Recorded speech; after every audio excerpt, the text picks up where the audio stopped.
Recording in progress. Very good. This is the Wednesday, July 21st, 2021 morning session of the Portland City Council. Good morning, Keelan. Please call the roll. Good morning, Mayor. Good morning, Commissioners. Hardesty. Here. Good morning. Max. Here. Rubio. Here. Ryan. Here. Wheeler. Here. Under Portland City Code and state law, the City Council is holding this meeting electronically. All members of the council are attending remotely by video and teleconference, and the city has made several avenues available for the public to listen to the audio broadcast of this meeting. The meeting is available to the public on the city's YouTube channel, eGovPDX, www.portlandoregon.gov/video, and channel 30. The public can also provide written testimony to the council by emailing the clerk at cctestimony@portlandoregon.gov. The council is taking these steps as a result of the COVID-19 pandemic and the need to limit in-person contact and to promote physical distancing. The pandemic is an emergency that threatens the public health, safety, and welfare, which requires us to meet remotely by electronic communications. Thank you all for your patience, your flexibility, and your understanding as we manage through these challenges to conduct the city's business. And with that, we'll hear from legal counsel on the rules of order and decorum. Good morning. To participate in council meetings, you may sign up in advance with the council clerk's office for communications to briefly speak about any subject. You may also sign up for public testimony on resolutions or the first readings of ordinances. The published council agenda at portlandoregon.gov/auditor contains information about how and when you may sign up for testimony while the city council is holding electronic meetings. Your testimony should address the matter being considered at the time. When testifying, please state your name for the record.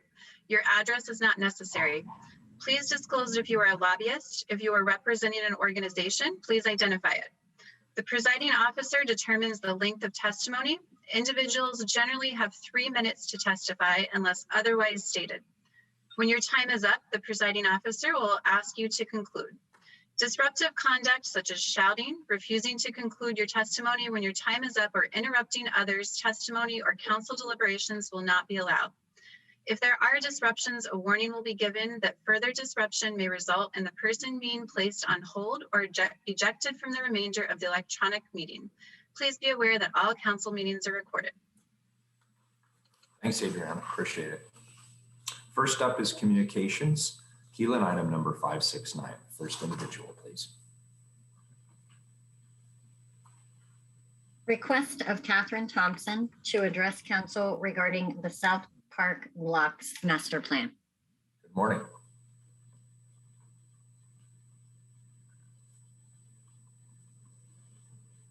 Before I begin, I'd like to ask if you have in front of you the Morgan Holen tree inventory from the South Park Blocks Master Plan that I submitted to you for this communication. We have it. Oh, great. Okay, well, first I'd like to thank you and your staff for your willingness to meet repeatedly to discuss my concerns about the tree canopy. And I'm back today with new research findings. I'd like you to know that I do not live in the South Park blocks. I first became interested in the preservation of the canopy because of its spectacular beauty, which was deepened as I studied the remarkable survival strategies of a grove of elms and the central role that large deciduous trees play in mitigating the impacts of the urban heat island. It has taken time to understand the true diversity of the park trees. While seamlessly preserving the character of the park, 52% of the original trees have already been replaced with 22 new species. The cultural and historic context is thornier. I have heard the trees themselves described as colonizers, so I was anxious to hear whether Professor Judy Bluehorse-Skelton found the presence of mature American elms planted by white settlers to be traumatic for her. I've heard Professor Skelton speak many times. Once at a Parks Board meeting, she spoke about the spirits of the grass that was being replaced by AstroTurf. In her moving testimony in support of the master plan, it was with great relief that I heard her say, "We want to support the trees that are there.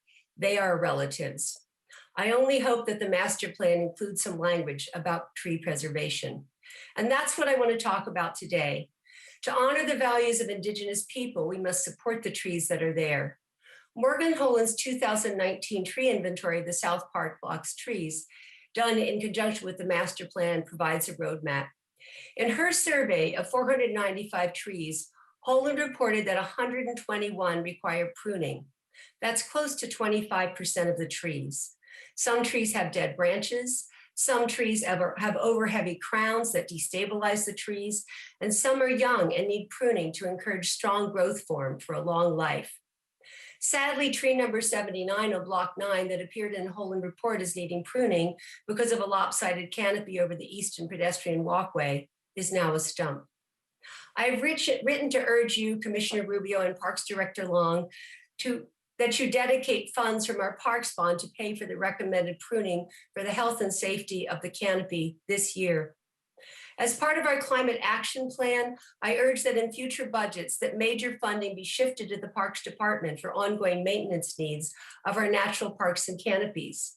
The trees provide essential climate services that no bike path, no solar panel, and no electric vehicle can duplicate.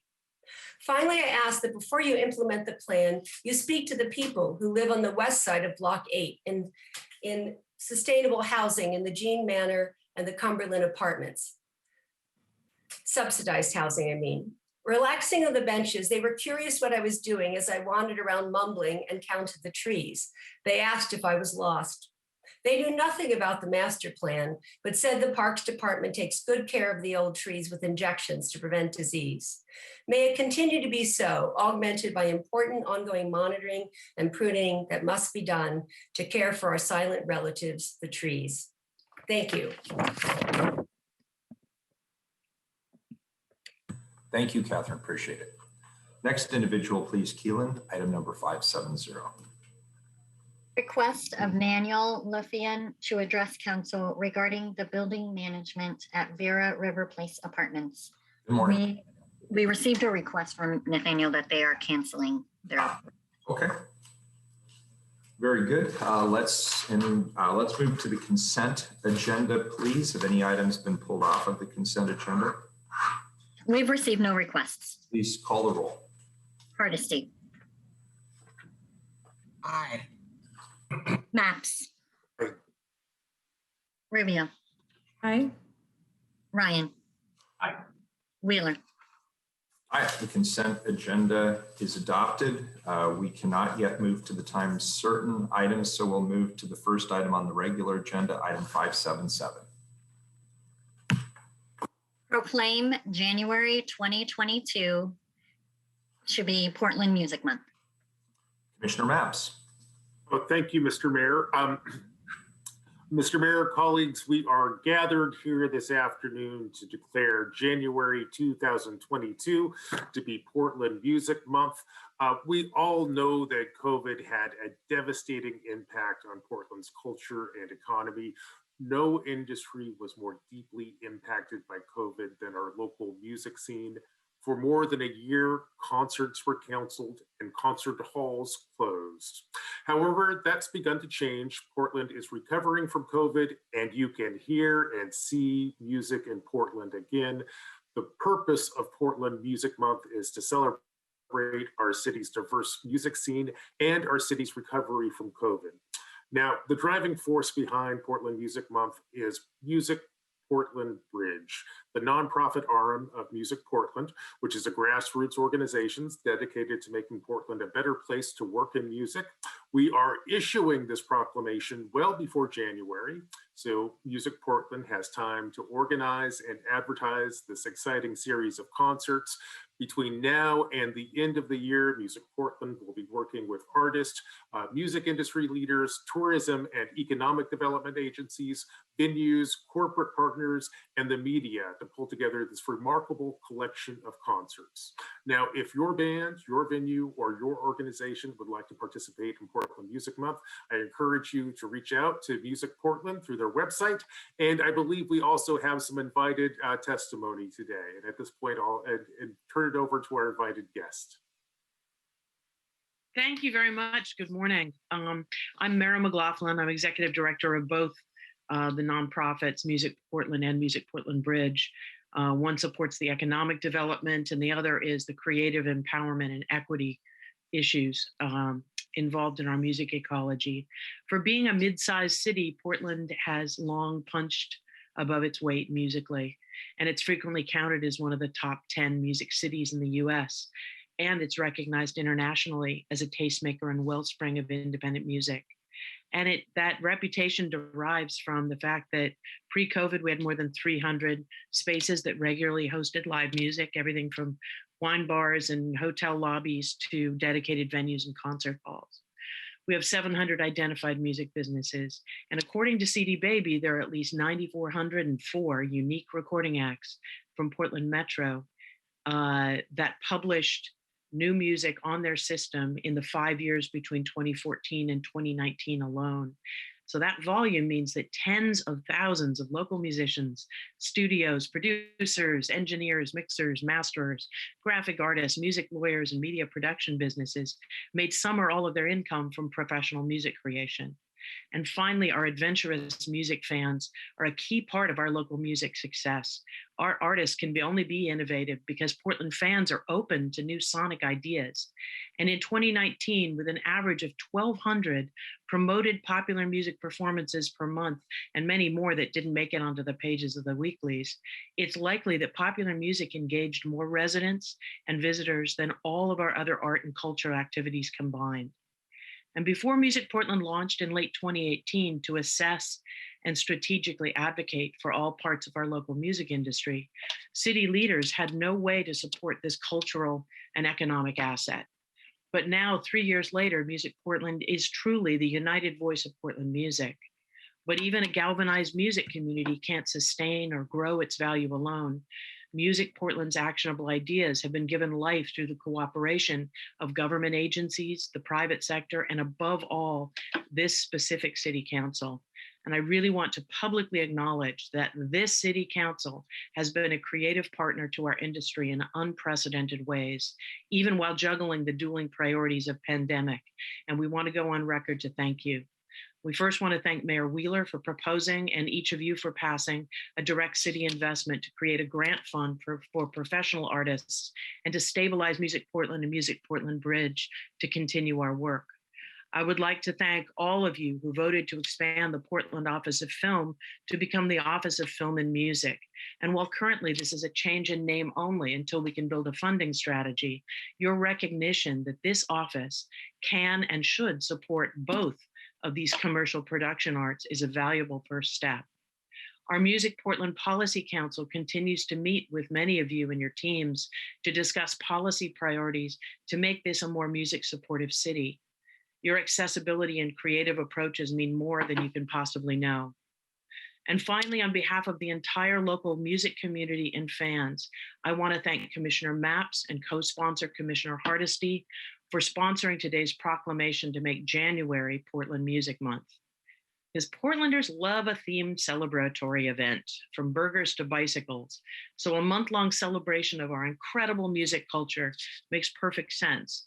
And building on this proclamation, we can produce an annual, never-to-be-missed Portland music event that draws out hibernating residents, attracts tourists, and spotlights our remarkable city. Portland Music Month is a citywide promotional campaign to celebrate and activate our music scene in a month that's usually the nadir for local businesses, local artists, venues, hotels, and restaurants. And who among us doesn't need a little boost in the winter? So most significantly, Portland Music Month is a fundraiser to annually repopulate the Music Portland Musician Grant Fund through partnering venues and supporting music fans. So on behalf of tens of thousands of music professionals and artists and hundreds of thousands of fans, we sincerely thank this council for recognizing the value and the potential for music in our city as both an economic driver and a cultural imperative. Our musical futures are brighter because of your support. Thank you very much. Thank you, Mara. Well said. Commissioner Hardesty. I'm almost afraid to add anything after that very eloquent presentation. Let me just say that as the council self-appointed music commissioner, I am really excited to support this resolution today. In fact, as we were preparing for today, I really started thinking about my own music journey in the city of Portland. And I am just so grateful that I had the privilege and pleasure of knowing some world renowned musicians who called Portland home. And it would take too much time to actually name them all today. But I was thinking about the very first time I heard Leroy Vinegar play at the Bank Towers up on the top floor. And what an incredibly Portland thing that was. Because again, this is somebody who's played on world stages and was so relaxed in Portland, regularly entertaining us. A lot has changed in the music industry in the 30 plus years since I've moved here. Many of the legends are no longer with us. Their music still stays with us, but they're no longer with us. We need to do better at finding venues for musicians today. And we need to make it easier for young people to be able to gather and enjoy music. And so I am hopeful with this elevation that we collectively can start talking about what does it take to make live music available all over the city of Portland. The last thing I will say is the Montebello Jazz Festival is one of my favorite jazz festivals to participate in. But I also realize that uh, we in fact are doing a disservice to young people today when I think about the legends that I've had the privilege to hear, and I think about the lack of access to live music for young kids today. It makes my heart break for the future. How many people 20, 30 years from now will remember Linda Hornbuckle and Thorough Memory and all the incredible artists who uh, called Portland home for so long? If we don't make opportunity available for young folks, that music will die, and it will die with us, right? Because we didn't actually open young people's opportunities. So I'm looking forward to January. I'm looking forward to attending as many of these events as I can. And I look forward to continuing to build a strong partnership to make sure that your income doesn't decide your access to live music in Portland. Thank you. Thank you, Commissioner Hardesty. Would any of our other colleagues, well, first of all, Commissioner Maps, is there any other invited testimony? I wanted to double check on that too. Mira, anyone else here today? Nope, it's just me today. All right, you were great. That's all we got, Mayor. Very good. Colleagues, any further comments before I read my comments and read the proclamation on behalf of the council? Commissioner Ryan. Yeah, thank you. And thank you, Commissioner Maps and Hardesty and Mayor Wheeler for bringing this forward. So good to hear your voice, Mira. And yeah, that was amazing testimony. One thing that really stuck out for me is hearing you once again remind me that there are over 300 spaces for live music in the city. That's such a wonderful number to think about, because that really shows the capacity and the opportunity as we come back and hear music in our venues again. And I'm thrilled that we added the music to the film and music office. And anyway, thank you for your leadership. Thank you for knitting this all together. It's really a game changer to have your organization be in partnership with the city. I look forward to supporting this. Thanks. Thanks, Commissioner Ryan. Commissioner Rubio. Thank you, Mayor. And thanks to my fellow commissioners and to the Mayor for bringing this proclamation forward. And thank you, Mira, for all the work that you do. You truly are a very effective advocate for this sector. And I know a lot more about this sector in part due to a lot of the work that you've done with us to educate us as well. So I can't tell you how excited I am by the return of live music. And like Commissioner Fish's quote that was referenced in the proclamation, music is really the soul of the city, and it brings us together in connection and in celebration and community. And even during the worst moments of the pandemic, when musicians couldn't perform in person, they nonetheless, together with music, brought hope and healing and resiliency to all quarantined Portlanders through recordings and also live digital shows. And that was an important part to keep us moving forward, I believe, as a city. So now that we're looking at reopening, there's no better way, I think, to celebrate our reemergence together than by being together and listening to music together. So that's an exciting thing I look forward to. And I'm also looking forward to the new opportunities that this new office brings to the city, and also to engaging in more opportunities with musicians and the organization to lift up this vibrant sector. So thanks for all of the work that you do. Thank you, Commissioner Rubio. Well, I also want to add my thanks to Mayor McLaughlin for speaking at today's council session. You spoke eloquently on behalf of all of us. After spending 30 years in business development, Mira decided to dedicate herself to advocating for the music industry here in the city of Portland.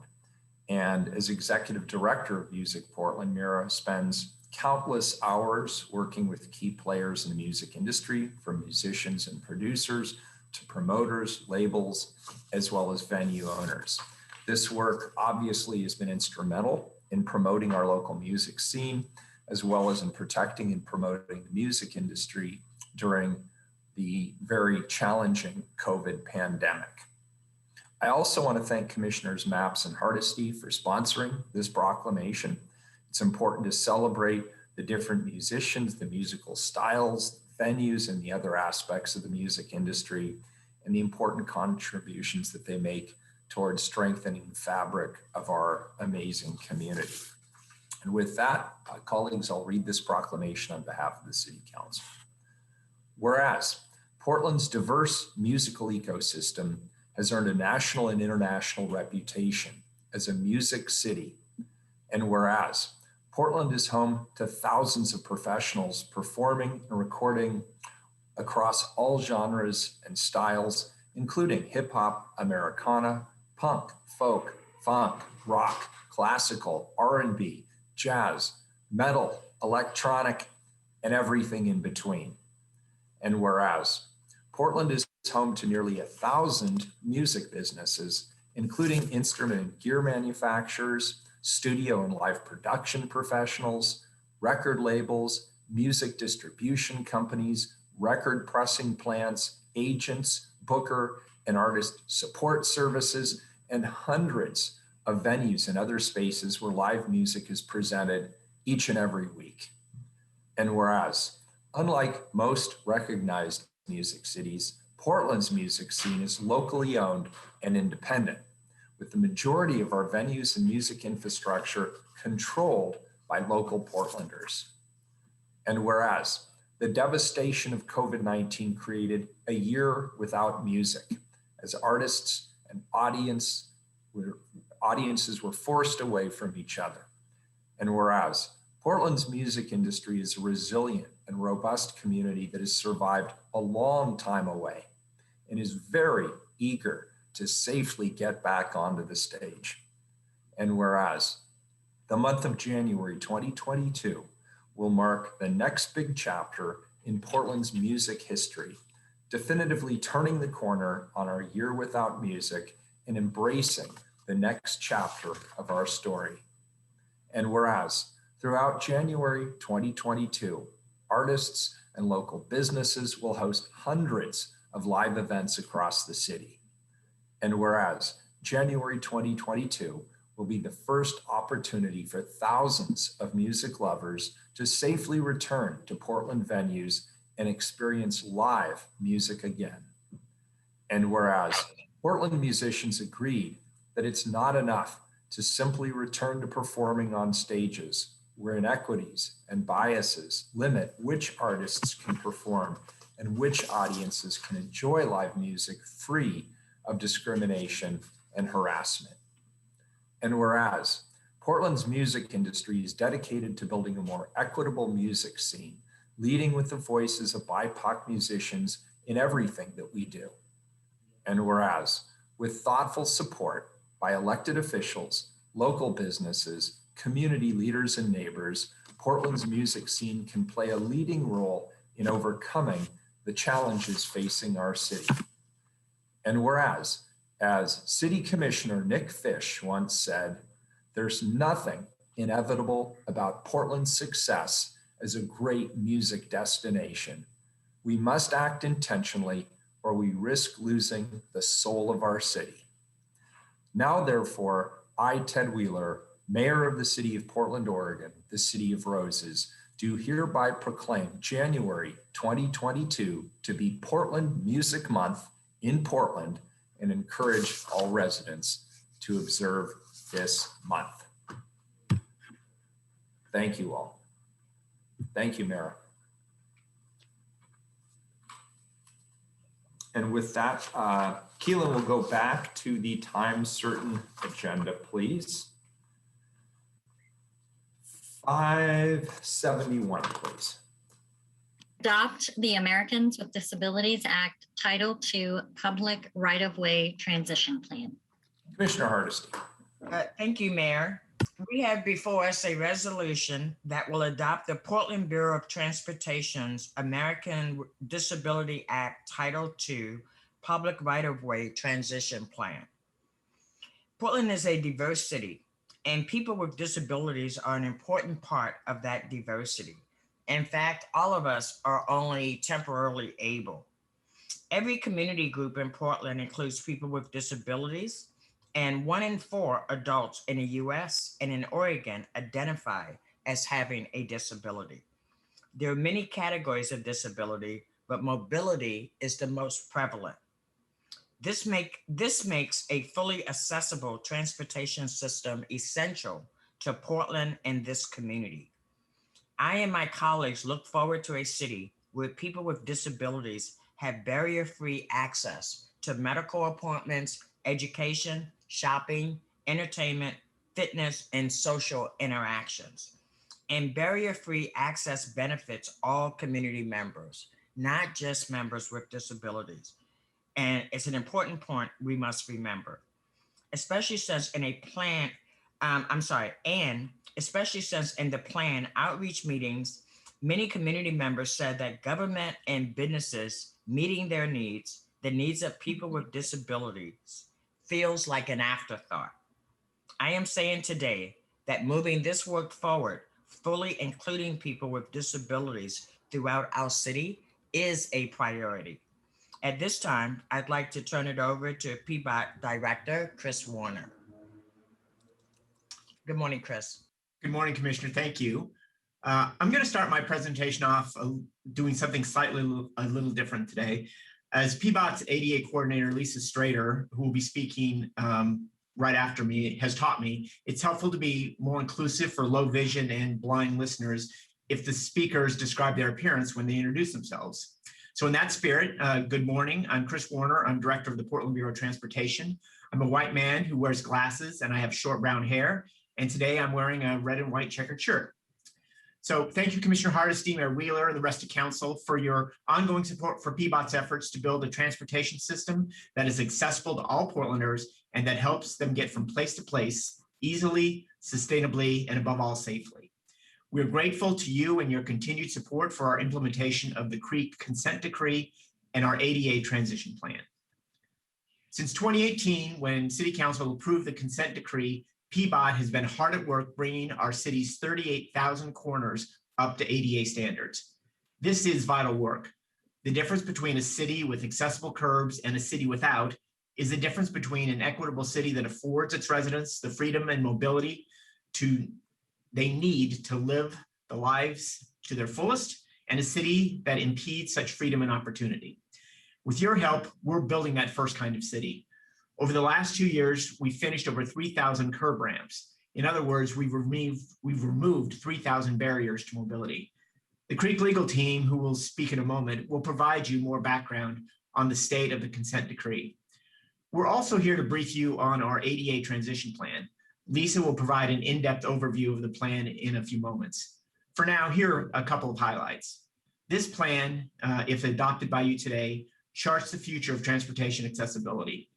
It will allow us to build on the progress we've already made with curb ramps. The plan before you today is a result of an extensive review by PBOT staff, as well as a robust 3-month-long public engagement process. We conducted multiple online open houses and over a dozen online meetings in partnership with the City Budget Office. We also collected 300 plus stakeholder surveys. The result is a comprehensive, forward-looking plan for transforming our transportation system and ensuring that it is equitable and accessible. Thank you for your time this morning, and I'm going to turn it over to Lisa Strader. I think this is Lisa's first time before council, so thank you, Lisa. She is our ADA coordinator, and she'll introduce the CREEK team. So take it away, Lisa. Great. Thank you so much, Commissioner Hardesty and Director Warner, for your introduction of the resolution and your support of accessibility today. I am Lisa Strader, PBOT's ADA coordinator. I'm a middle-aged white woman with shoulder-length blonde hair. Today, I'm wearing a cream-colored blouse and a blue jacket. I really look forward to telling you more about the transition plan, but first, as Director Warner mentioned, I want to introduce Eva Hunsinger. She's the city's representative and program manager of our ADA Civil Rights Education and Enforcement Center, or CREEK program. Providing you with the transition plan is a requirement of our broader ADA CREEK consent decree. Eva will take you through an overview of the CREEK program, and then I will present on the transition plan. And I'm going to share my screen for the benefit of both of our presentations.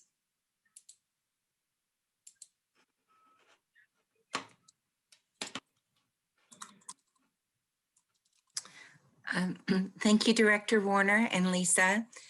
Good, beautiful Portland morning. Commissioner Hardesty, Mayor Wheeler, and City Commissioners. I find that serendipity is at work here. You just passed an ordinance making January Music Month, and there's a very interesting, significant movie called The Music from Within. And that movie is actually based here in Portland, Oregon. And it describes a real story about Portlanders being advocates for those that fall under the umbrella of the Americans with Disabilities Act. So here we are. You start with the music ordinance, and here we are talking about ADA and music from within. So next slide, please, Lisa. My name is Eva Hunsinger. I'm a brunette. I like to think I'm tanned because the summer has been so beautiful. Blue eyes, and I'm wearing a blue dress they tell me to help the eyes pop. So I am with PBOT, and I am so honored to serve as the city's program manager for the implementation of the city's ADA settlement agreement for the public right-of-way. We call that settlement agreement the CREEK Settlement Agreement. I'm here to provide you with some background on the progress of the city's work in making Portland's right-of-way accessible to all and in compliance with the Americans with Disabilities Act. With me is Mr. Tim Fox, who represents the settlement class and is lead counsel and co-executive director for the Civil Rights Education and Enforcement Center, also known as CREEK. And our senior deputy city attorney, Ken McGuire, is on the line. Need to move my screen here. There we go. In the summer of 2016, the city was approached by CREEK, describing that we needed to provide more improvements within the city's public right-of-way as required by the Americans with Disabilities Act in order to make the city of Portland an inclusive, equitable city accessible for all. Operating from our mutually held common value of providing access for those who have mobility disabilities, we came to a settlement agreement. On May 16th, 2018, City Council passed Ordinance 188942, authorizing a class action settlement agreement to further invest in removing barriers to safe and equitable access for our fellow Portlanders who live with disabilities. We call this the CREEK Settlement Agreement. The settlement agreement requires performance of 9 categories over 12 years, starting July 1st, 2018. The work includes installing and fixing 1,500 curb ramps per year, providing an accessible ramps by request system, annual reporting to the federal courts, and developing this transition plan for your adoption, among other things. The city is on track for all 9 categories, and our performance is being monitored by the federal district court. We wish to acknowledge the willingness, collaboration, and support of the Settlement Class Council, that being Tim Fox and Marty Lafferty of Creek, Linda Dardarian of Goldstein, Borgen, Dardarian, and Howe, and Matthew Cerez of Disability Rights Oregon, to hold strong to our mutually held common value of providing access for those who have mobility disabilities and ensuring full compliance with the laws, protecting the rights of individuals with mobility disabilities. Now, Tim Fox, Co-Executive Director of Creek, will provide you with an overview of the settlement agreement and consent decree and its relationship to the transition plan and our overall performance to date. Tim? Good morning. Thank you, Eva. Slide, Lisa. Good morning, Tim. Good morning, commissioners. As Eva said, I am the co-executive director of the Civil Rights Education and Enforcement Center. I am one of the appointed counsel for the class on the curb ramp consent decree. I am a middle-aged white male with blonde hair, and I use a wheelchair. We have submitted a letter in support of the curb ramp provisions of the transition plan, and much of my testimony will largely mirror what's in that letter, but let me just give some added context here. I was last before this commission in 2018 in connection with supporting the consent decree. And one of the things I testified to at the time was that the process of working with Eva and her team on negotiating a fairly complicated consent decree had been very smooth and pleasurable because of the commitment and professionalism of Eva and everybody on her team. Since then, we've had almost 3 years of working together on implementing the consent decree, and that same attitude and commitment and professionalism has marked those 3 years as well. We're very thrilled with how things are going with the consent decree, and we're really happy to be working with Eva and her team. The consent decree has many different provisions, including a requirement that on average there be installed or remediated 1,500 curb ramps over a 12-year period for a total of 18,000 curb ramps, along with a requirement that when Portland engages in alterations like resurfacing of streets or work on curb cuts, that they bring into compliance any existing curb ramps or install curb ramps at intersections where they do not exist. It also has provisions for a request line for people to call up and request specific ramps, as well as several other requirements. The one that's relevant here is that the consent decree required the PBOT to present to this council within 3 years a transition plan, and that transition plan be consistent with the requirements of the consent decree. And I reviewed it. That deadline has been met. The consent decree provisions are consistent with the transition plan. And so we at Creek and Class Council testify in support of this commission in approving and implementing the transition plan. Happy to answer any questions you all may have. Commissioner Hardesty.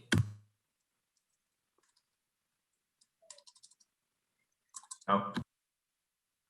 Sorry, Mayor, my hand was not up.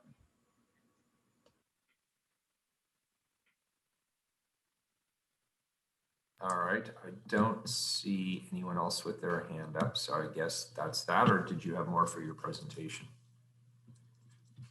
I'd just like to say, Tim et al., thank you. Thank you to the entire Creek legal team for your collaboration and support in making Portland accessible to all.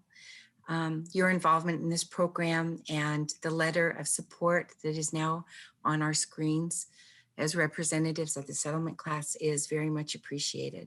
So it's been a pleasure. I'm not saying that it's been easy, as you know. We've had some challenges, but because we all have that common goal and purpose to make Portland accessible for all, we figure out a way. So I personally and professionally appreciate you, Tim, and your entire team, and everyone at PBOT, Chris Warner's support. BTS is right there with us, BES, Water Bureau, working with forestry so that we can address tree roots so that the tree roots aren't causing us problems so folks can still get around. It definitely has been, I'll call it a global citywide effort. So thank you. And if I may add, thank you also, Eva. And you took the words out of my mouth much more eloquently than I could have said. I am so grateful for the partnership with Creed and for the willingness, honestly, to collaborate with us. All of us would like to have had this work done a decade ago, but we are making such significant progress. And it is to the credit of Lisa Strader and Chris Warner and just the incredible leadership at PBOT that we've come as far as we've come.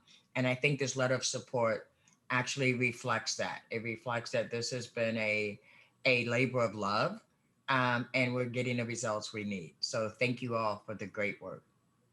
Mayor, I will turn it back over to you. All right, very good. Colleagues, if there's no other comments or questions at this time, Keelan, I'll ask if there's any public testimony on this resolution. Oh, excuse me, Mayor Wheeler and City Council. Lisa, she has her presentation to give an overview of the transition plan.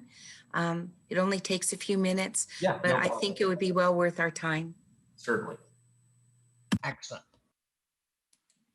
Great. Thank you very much, Eva and Tim and Ken for being here. Again, this is PBOT's ADA coordinator, Lisa Strader. Today, I will be describing the color, content, and photos on my slides to provide the most accessible presentation possible to everyone involved. So my title slide here identifies that we're here to talk about PBOT's ADA Title II Public Right-of-Way Transition Plan Update. On the slide, I have 4 photos that represent transition plan elements. In the upper left-hand corner is a manual wheelchair user about to cross the street at a signalized intersection. The upper middle photo is of 3 white Keen users on the sidewalk. They are holding transportation safety signs. In the upper left-hand corner is ASL interpreter and a closed captioner providing access to a meeting similar to what's being provided today at this meeting. And the bottom right-hand corner slide is 2 accessible parking signs. So related to what a transition plan really is and who's required to have one, I have a theme color in my slides. It's a bright blue, sometimes varying to a darker blue. I have 3 softened rectangular boxes across the middle of my slide here with the blue shadow behind the words on those boxes. So a transition plan is required by any state or local government with 50 or more employees. It will identify how that entity will make everything they're responsible for accessible to everyone. And the transition plan for the public right-of-way today may make it seem like there hasn't been a consideration of the Portland transportation system in transition plans prior to now. But those elements have actually been in the city's transition plans since 1993. So Commissioner Hardesty actually mentioned a statistic about 1 in 4 US citizen, US people, adults in the US, and 1 in 4 Oregonians identifying as having a disability. This slide is the background for that, the representation of that. Again, there's a dark blue banner at the bottom. On the left is an outline of the United States, and on the right, an outline of the state of Oregon. And both of those show that 1 in 4 adults identifies as having some type of a disability. She also mentioned that mobility is the most common type of disability. This slide has a dark blue title banner on the side and shows 3 people crossing Portland Street. We have 2 pedestrians standing, and we have a electronic wheelchair user crossing the street there, representing the mobility that's challenging. We were able to release the transition plan draft last August 25th. This slide is a representation of the timeline of our transition plan outreach and the engagement that we did. The dark blue timeline at the bottom is under the some more details about that engagement. So we did release a fully accessible draft plan in the 10 safe harbor languages of the city at the time to 150 organizations that support and serve people with disabilities, as well as culturally specific organizations that also have community members with disabilities.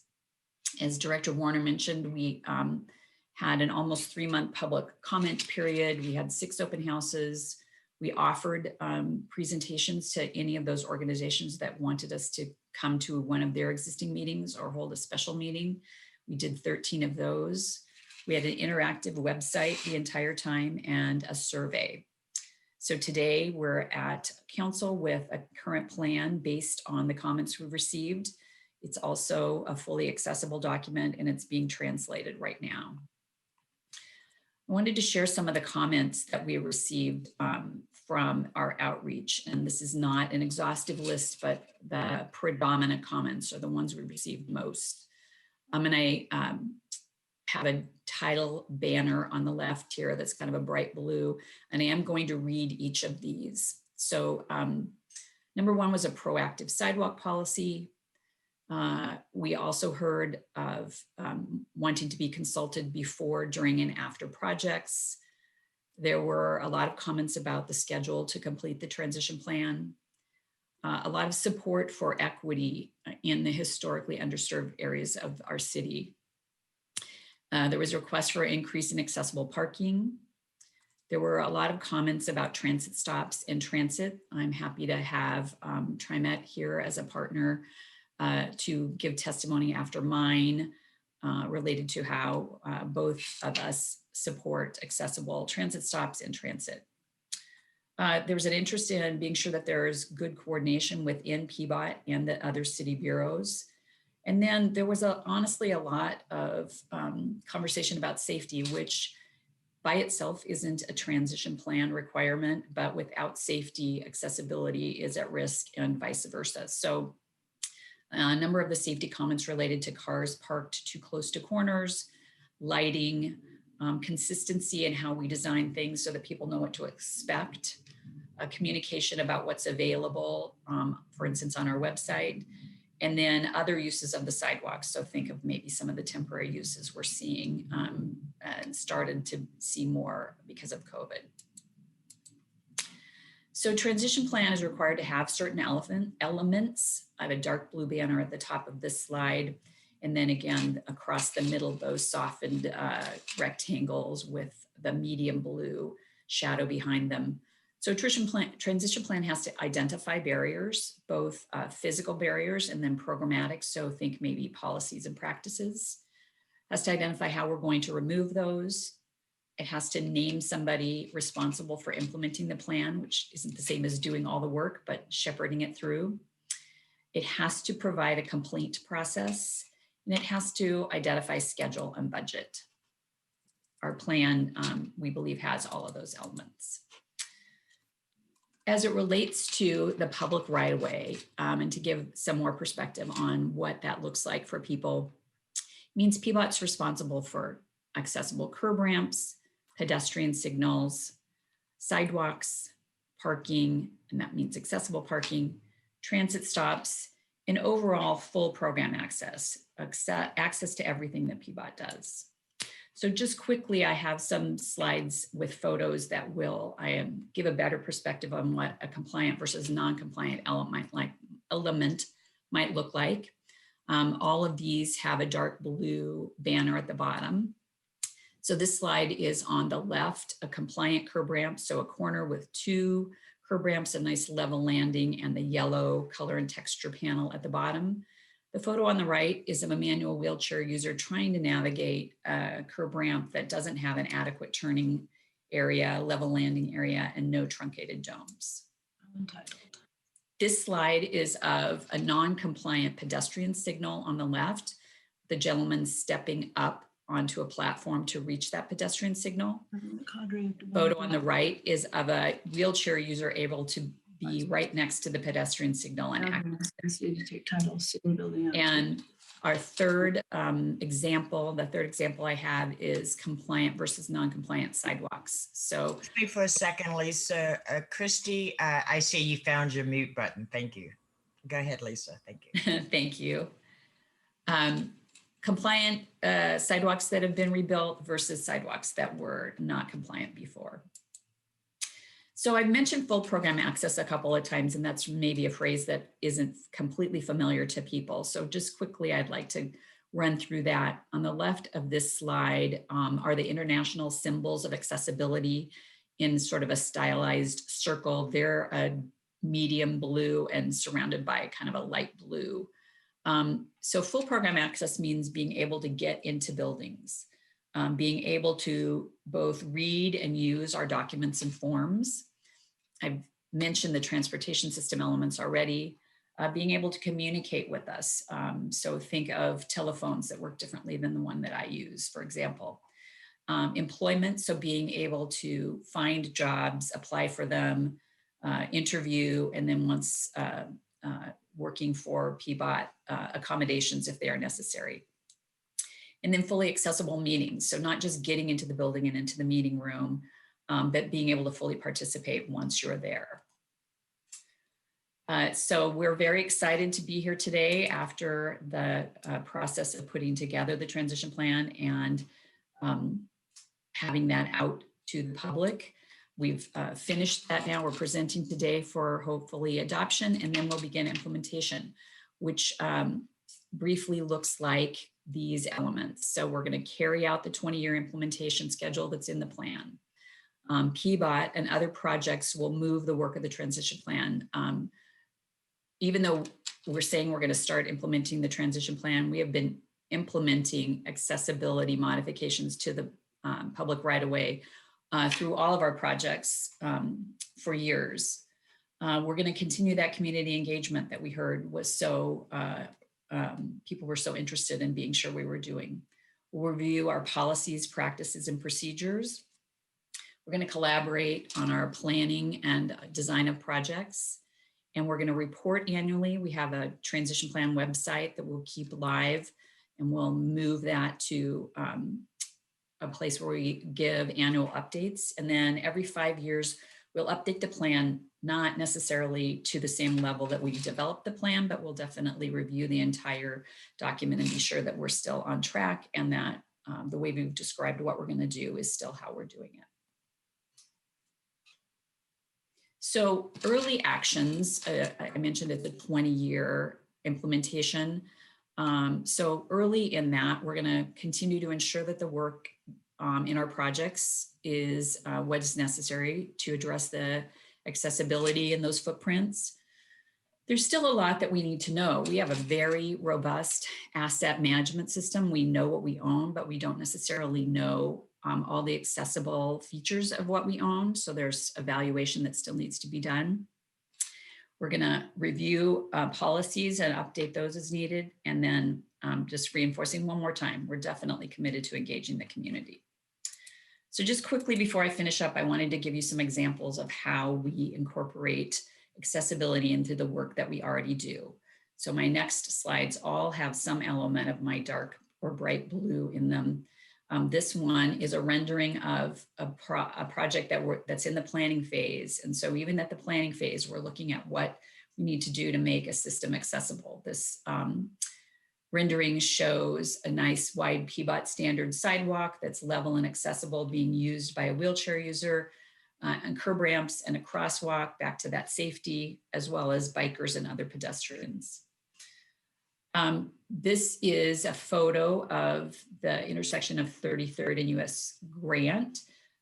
We have a maintenance paving project coming through there next year, and this project has already completed the curb ramps at this corner in anticipation of that paving.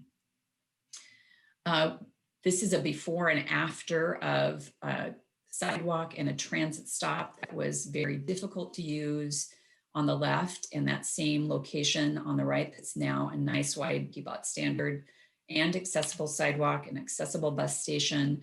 This was done by a developer. That's another way that we get work done. Our Safe Routes to Schools projects also address accessibility. This is an intersection where we've addressed the curb ramps. Those are now compliant, and put in a nice crosswalk, as well as pedestrian crossing signs. So it addresses both accessibility and safety. And then finally, just an example of a policy. We are currently updating our accessible parking policy. We've engaged 2 different user focus groups of people who use accessible parking spaces have met with us. We're adding spaces, and we're updating the policy to define where we put accessible parking spaces, how many we need, what kind of guidance we give to our projects, and how many of those are van accessible. So with that, I would like to conclude my remarks, and on behalf of the Portland Bureau of Transportation and people with disabilities, request the City Council's adoption of our ADA Title II Public Right-of-Way Transition Plan update. I'm happy to answer any questions. I do have 2 partner organizations here today with me for testimony, TriMet and Oregon Walks. And then I would just want to thank you so much for your time on the agenda today. Very good. Thank you, Lisa. And if you still have invited testimony from those organizations, why don't we do that first? Then we'll be done with the presentations, and we can get to questions and public testimony if there is any. Perfect. Thank you, Mayor Wheeler. Then I would like to next introduce Grant O'Connell. He's TriMet's Senior Planner in the Services Planning and Development Department. Grant? Good morning, Mayor Wheeler, Commissioner, Transportation Commissioner Hardesty, fellow commissioners, Director Warner, and Coordinator Strader. My name is Grant O'Connell. I'm from TriMet, as Lisa mentioned. I have the joint role of maintaining a long-term service vision, but also our vision for providing and ensuring access to our fixed route transit network. TriMet joins PBOT specifically and welcomes the ADA Title II Public Right-of-Way Transition Plan. Specifically, TriMet supports the transit stops element of the plan. TriMet joins the city in embracing accessibility for all as a shared value and commitment. We like to say the experience of taking transit doesn't start when you step on board a bus or a MAX train or streetcar. That experience of taking transit starts at your origin and ends at your destination. And the pathway to and from those vehicles is an important part of that experience of taking transit. And whether it's accessible can be the deciding factor for whether someone is able to actually partake in those services that we provide.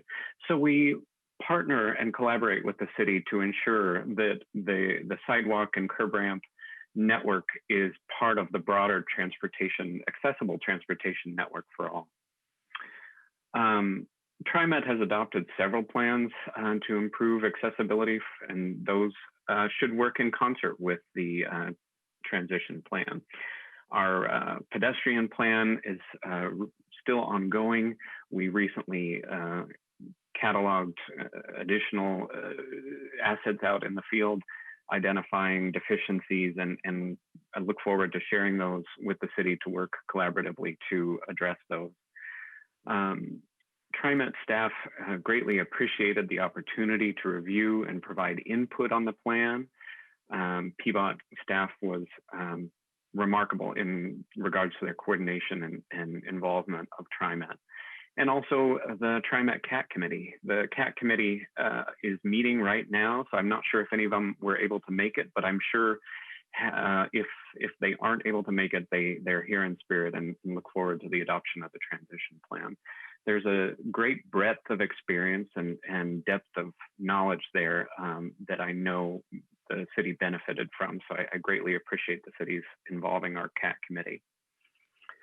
TriMet is committed to working with PBOT to develop a shared work plan for barrier removal at transit stops.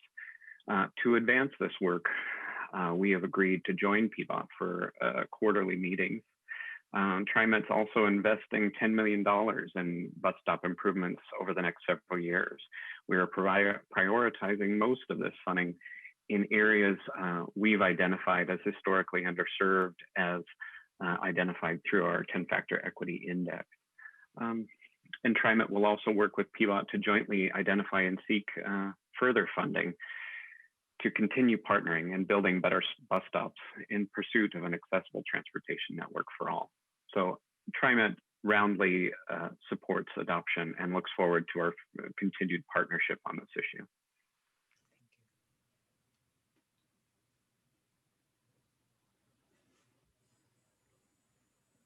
Thank you, Lisa. Thank you very much, Grant. And now I'd like to introduce Izzy Armenta, Oregon Walks Transportation Justice and Communications Manager, please. Good morning, Mayor, council members. Really privileged to be here to speak with you this morning.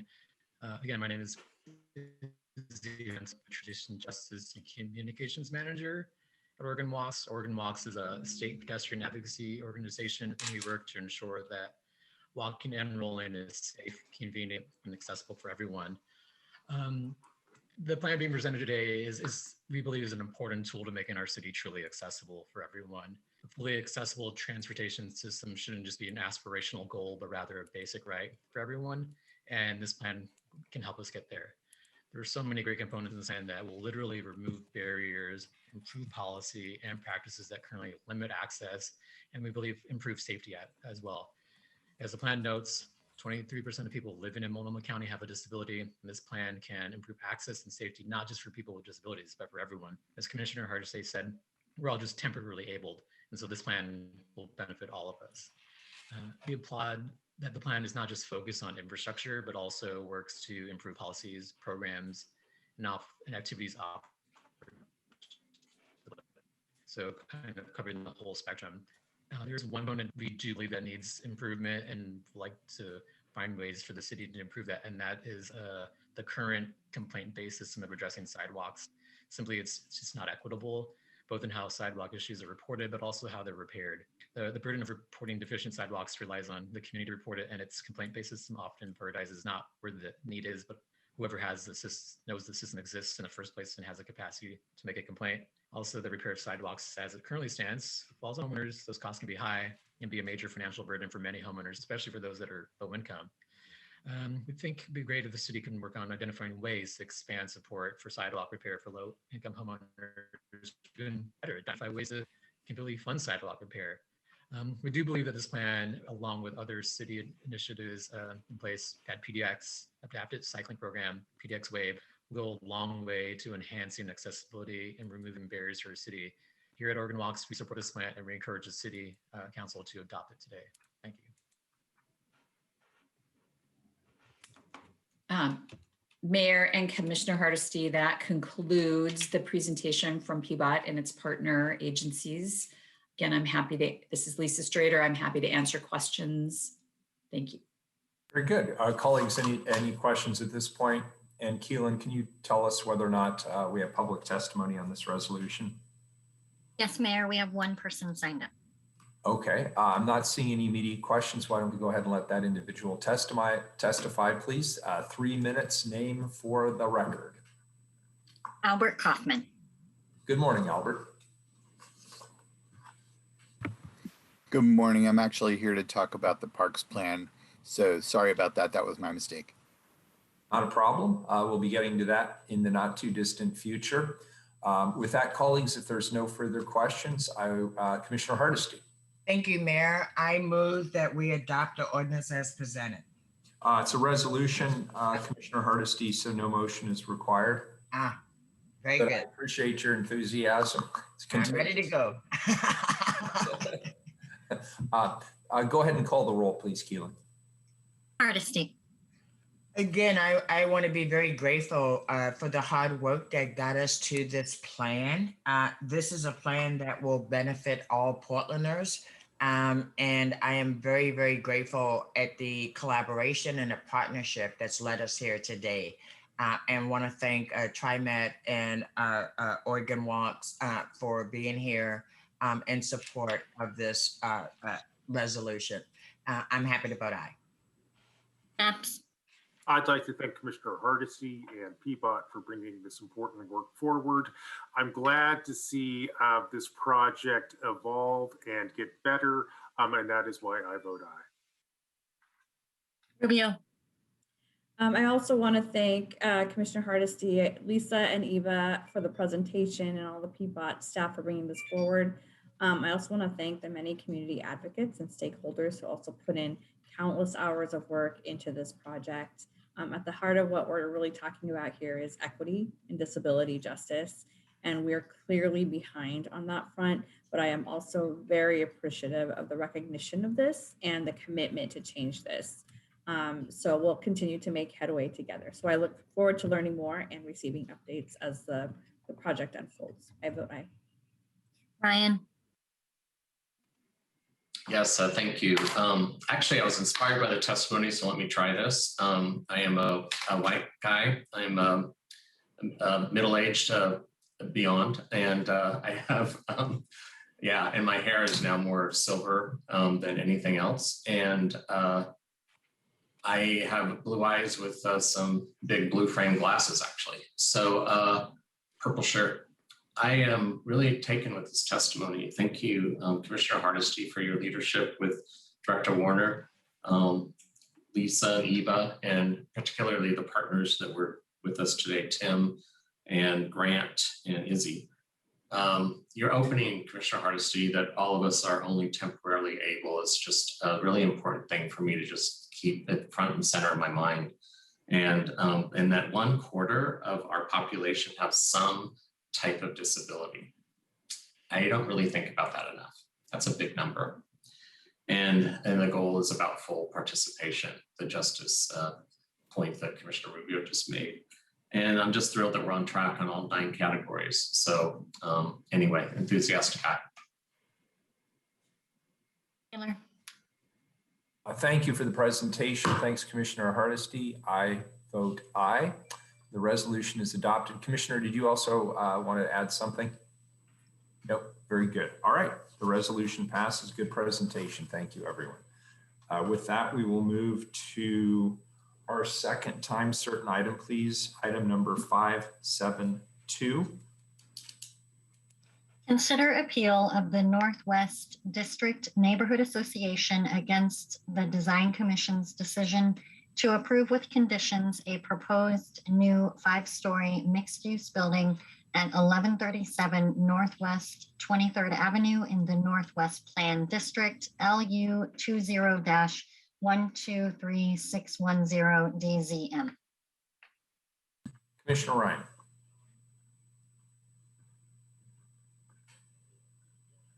I don't have anything to frame here. This is a hearing, right? That we're, yeah, there you are, Lindley. Thanks, rescue me. Sure, I will. At this point, the record is closed. The findings have been prepared and distributed to council. It would be appropriate for there to be a motion that council deny the appeal, uphold the decision of the Design Commission, and adopt the findings. Can I get a motion to that effect, please? Deny the uphold the decision of the commission and adopt the findings. Commissioner Hardesty? So moved. Commissioner Hardesty moves. Is there a second? I'll second. Any further discussion? Please call the roll. Hardesty, Aye. Maps, I'd like to start out today by thanking the Northwest District Neighborhood Association, the Design Commission, the Bureau of Development Services for their thoughtful work on this project. While I see and appreciate the concerns raised by the neighborhood association, ultimately, I agree with the analyses provided by BDS and the Design Commission, which have concluded that this project complies with the relevant design guidelines, and that is why I am voting aye on this proposal today, or on Commissioner Hardesty's move today. Rubio. Today. Oh, sorry. Rubio. Again, I want to thank the commissioners and commission and the staff for dedicating time for these hearings and thoroughly preparing us on the basics of this case. I also want to thank staff and the Northwest District Neighborhood Association for dedicating their time and advocating for what they believe in this matter. It's very clear to me that the Neighborhood Association has a very deep commitment to this community, and that was very evident. And as someone who shares that commitment, I just want to recognize that and lift that up. Given the presentation, the findings in front of me, I've heard, it seems that the project sufficiently met the requirements needed for approval. And what was also a factor in my decision was that the design review was unanimous in their support. And that signals to me that there was general agreement among the members who also care very deeply about these things, that their interpretation of their requirements they also believe that they were met and they were applied in this case. So for these reasons, I agree with the Design Commission and I vote aye. Ryan. Yes, thank you. I too want to start off by acknowledging the neighborhood association and their concerns. It was a good hearing. I too found that the unanimous vote in their thorough analysis is something I'm not going to get in the way of. I don't know if it's going to be a part of the design, but just being someone who used to go to Quality Pie a lot back in the day, I remember seeing that emblem on the logo, if you will, on the building. So I guess sentimentally, I hope that ends up there in the final design. Anyway, it was a good hearing, and I appreciate the testimony. I do vote aye.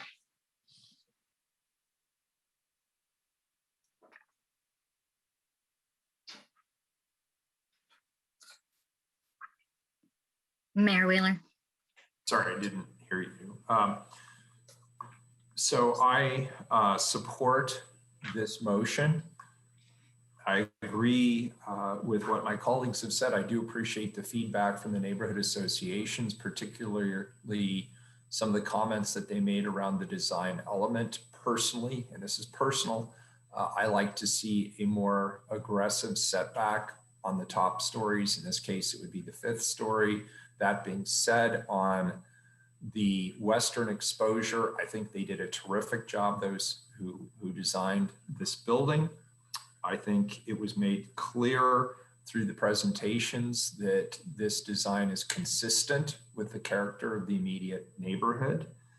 It is obviously appropriate to the zoning, so there's no basis for us to support the appeal from my perspective. I also want to say something that's not related to the appeal, just because I can, which is that I am pleased that there is an effort here to improve that particular block. This block has been problematic for many, many years, and it is, in my opinion, in need of revitalization. I think a strong plan has been brought forward to do that will activate Northwest 23rd along the entire block frontage. And I want to thank those who are involved in this. Therefore, I support the motion. The appeal is denied. The decision of the Design Commission is upheld and approved, and the findings are adopted.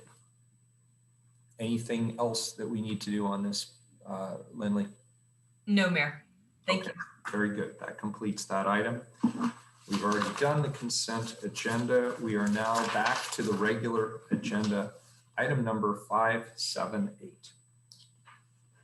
A settlement of the estate of Terrell Johnson wrongful death lawsuit for the sum of $600,000 involving Portland Police Bureau. I will turn this over to City Attorney Dan Simon, who is here to give a brief overview of the case. Welcome, Dan. Mr. Mayor, if I may, Commissioner Maps. I'd like to jump in here with a disclosure and a question for the city attorneys.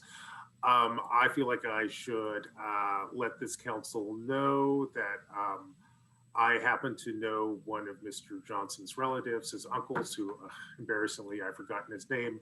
But recently I've had some repairs done at my house. Mr. Johnson's uncle is one of the contractors who worked on those repairs.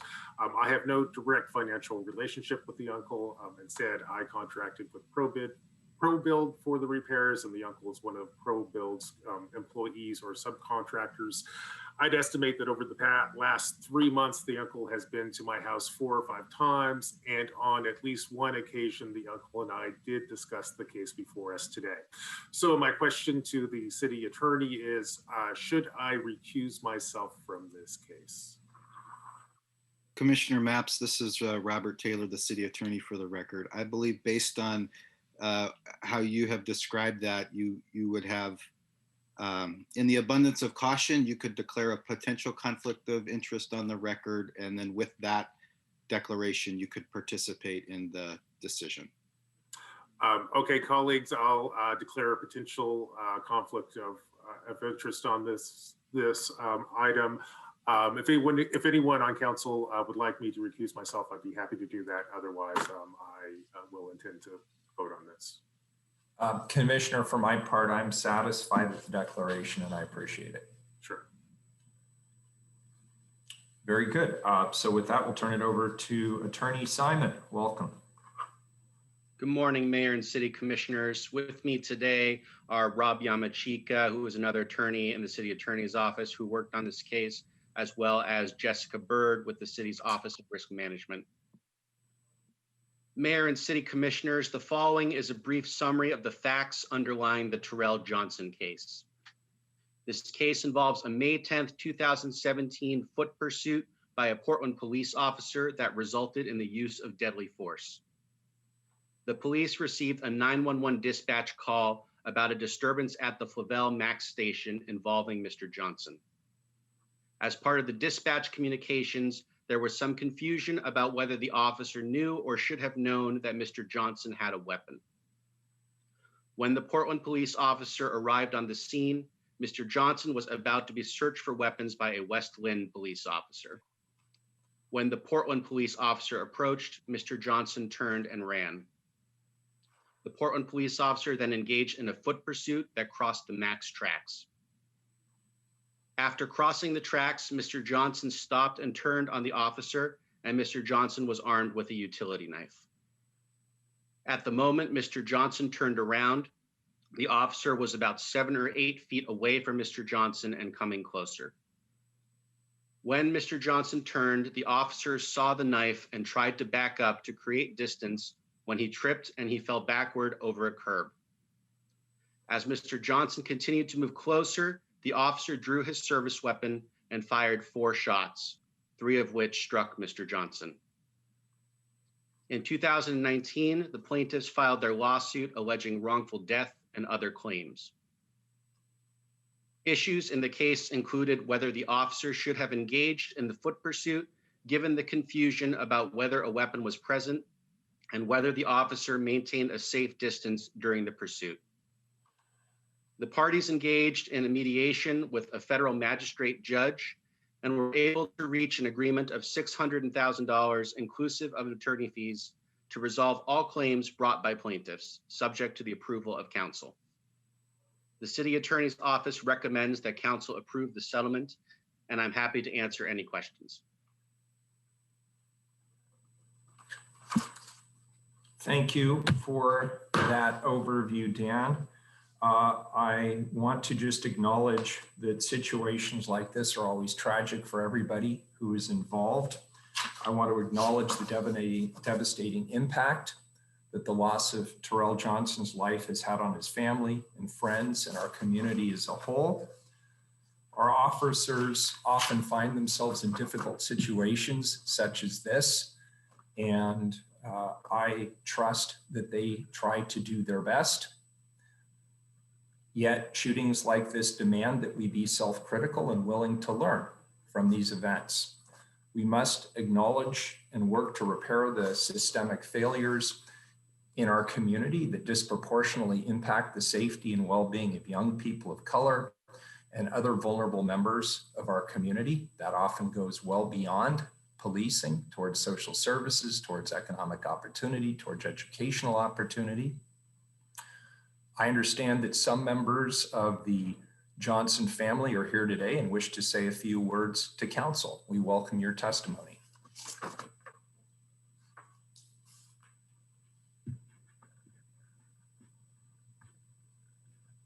Good morning. I believe I'll be going first. Good morning to this esteemed body. Thank you for inviting our testimony today on this ordinance to settle with my client, Alicia Johnson, mother and personal representative of Terrell Johnson.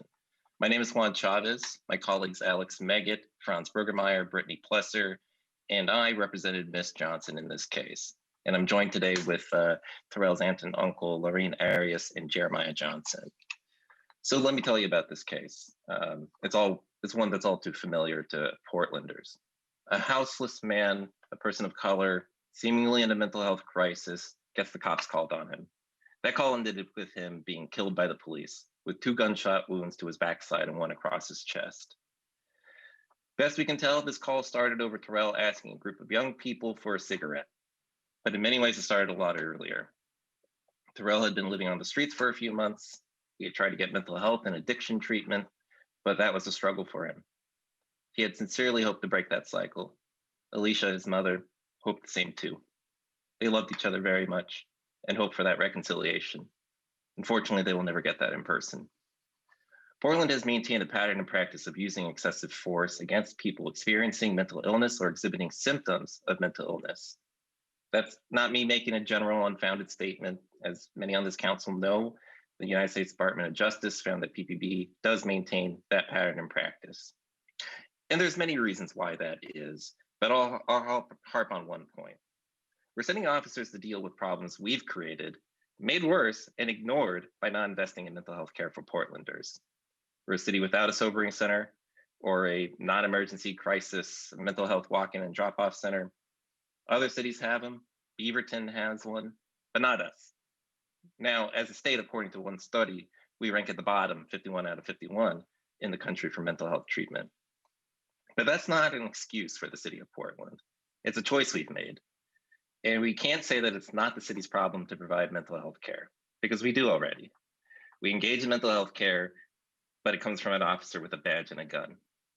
Until we come up with an alternative, the Portland Police Bureau will be our de facto mental health care point of contact. So let me talk a little bit about the Portland Police Bureau. On the day Terrell was killed, May 10th, 2017, PVB officer Ajir was assigned to the transit division. He arrived at the Flavel Max station in his patrol car. He was patrolling with his brother, another officer, but with the Clackamas County Sheriff's.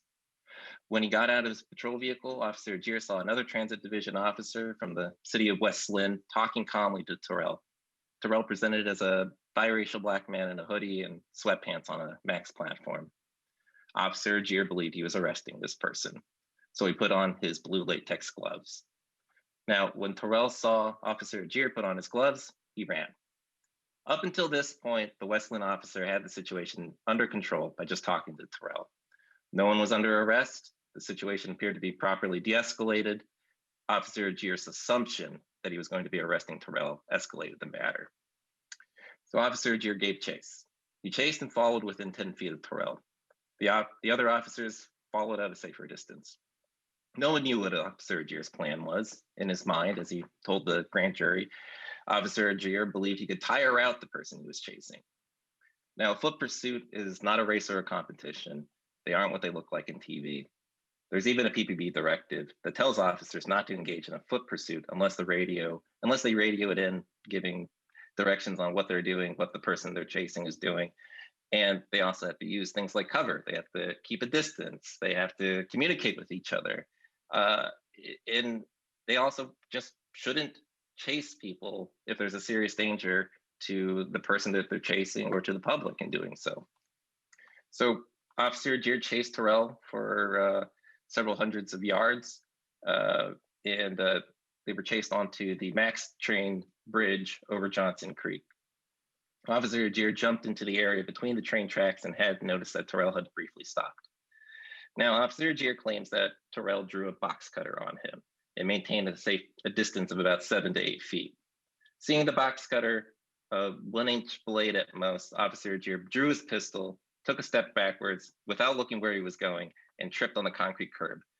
As he was falling backwards, Officer Ajir claims that he shot his gun at Terrell and continued to shoot about 4 times, hitting Terrell 3 times. One of those shots came across left to right, across his chest, cutting through his upper pectoral, ending in his bicep, breaking that bone. Another shot was to his backside, somewhere around his buttocks, upwards, traveling upwards about 11 inches through his abdomen, traveling through his lower intestine, and stopped just before exiting his stomach. And the other shot traveled somewhere just around his right side of his back chest, traveled forward through his chest, entering his heart, and landing somewhere just before breaking the skin on the front breast. Terrell fell down at the same time as Officer Ajir, and there he laid for some time. From her home nearby, Elisa Johnson could hear the sirens, but she didn't know they were for her son. She learned about his death when police officers showed up at her doorstep in the middle of the night, but they weren't there to just tell her that he was dead, but to interrogate her and investigate Terrell. She didn't learn about his death from a counselor, a city representative, someone from the medical examiner's office. She learned about it from coworkers of the people who just killed her son. And they were there to pin the blame of Terrell's death on himself. And that's what PPB and the County District Attorney's Office did, try to pin the blame of Terrell's death on he alone. The news became filled with pictures of Terrell's mugshot from an unrelated, uncharged arrest that he was picked up for long before. The grand jury convened and heard testimony about the training officers received, the standards that they're held to. The prosecutor fed questions to the PPB officers who were testifying with one goal: exonerate Officer Ajir. The jury didn't hear from Alicia or the rest of the family. Everyone was there to convict Terrell. Officer Ajir testified and spoke of Terrell being right on top of him, waving his box cutter. He shot at him like he was in a movie, falling backwards intentionally. Videos of the incident showed otherwise. Terrell was not on top of Officer Ajir. If anything, it looked like he was running away. Again, his wounds, twice in the back, once traveling across his chest, would also suggest that he was moving away from Officer Ajir. But no one was there to convince the jury otherwise. And no bill to indict Officer Ajir followed. Days turned into months, months turned to years. Finally, the OIR group, hired by the city, audited this incident. They found that Ajir had in fact violated the Bureau's own policy on foot chases, and that the Bureau had minimized this violation in their internal review of the incident. They also didn't mention this violation to the grand jury. Had they would have had to have told the grand jurors that he needlessly, Officer Ajir, put Terrell in danger by chasing him, by following him onto the train track without a plan and putting him in a place where he was alone. He never de-escalated or even tried to. He never considered the responsibility and options an armed officer has when faced with a person potentially holding a small box cutter. Had we tried this case, our police expert would have laid bare the myriad of failures in training and execution that Officer Ajir displayed that day, and the failures in accountability that followed. But most importantly, what Alicia heard when she listened to the OIR's report was that Terrell would still be alive today if Officer Ajir had followed his training. So Alicia continued on, trying to find someone to take her case. In the meantime, Officer Ajir became Sergeant Ajir. He patrolled the streets still. And finally, Alicia started her case. As a son, I can't imagine the pain my own mother would feel to lose me this way. I know that Alicia fought like hell to get justice for her son. Terrell would still be alive today if the city cared as much as it does for citizens with mental health issues as it does for the feelings of officers that try not to offend by holding them accountable. The settlement proposed today isn't a settlement on the value of the life of Terrell Johnson, but it's the settlement on the value of the legal case. And I'd just like to spare a word too for the city attorneys who are here today, who worked on the case and helped us come to this reasonable agreement. I appreciate their professionalism and care in dealing with the matter. And I do implore the city to accept this settlement agreement. But I offer a word of caution. The conditions that led to Terrell's death haven't changed. Officers still self-exhaust. The city still defends these assaults on the community, and people still needlessly die in crisis. This will happen again. It will and has already happened again. And these are the names of people PPP in the years after Terrell Johnson they have killed, most of whom were in a mental health crisis or had troubles with addiction. John Alfritz, Patrick Kimmons, Andre Gladden, Jeb Brock, David Downs, Lane Martin, Coben Henriksen, Robert Delgado, and Michael Ray Townsend. Thank you for your time, and I'll pass this on to Jeremiah and Lorene. My name is Lorene Arias. Terrell Kyrene Johnson was my loving, affectionate, thoughtful, and cherished nephew. He was adored by my daughters, his little cousins. They loved to play with his curly hair. He was learning Spanish from my husband and my brother-in-law. He was full of life and joy. He really liked to eat, and we loved to feed him when he visited. Terrell had some personal struggles, and our family was aware of that. Both sides of his family stepped in at various times to help out and support him the best that we could. We all worried about him constantly, especially his parents, Alicia and Joshua. I had hoped that since he was so young, he had enough time to get the help he needed and to grow up to be a positive influence on people with similar struggles. I never thought his life would end in this way. Such a radiant force, reduced to a cold body in a funeral parlor. His death broke our hearts, and his absence can never be replaced. When I think of Terrell, I think of a beautiful and kind soul who I loved from the moment he was born. My entire camera roll was dedicated to him and his little brother. I had never seen cuter kids. It's so hurtful that someone could look at him and recognize him as merely a threat, not see his pain and fear and the value of his life, but assume he's a target to be neutralized. He was fleeing from what he perceived to be a threat to his life. He didn't deserve to be shot in the back that day or to lose his life because he was afraid of the police. Thank you.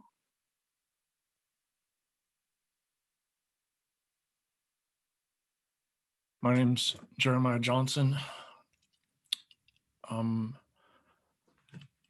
Terrell, I was 16 years old, and Terrell was I was the uncle for the first time. And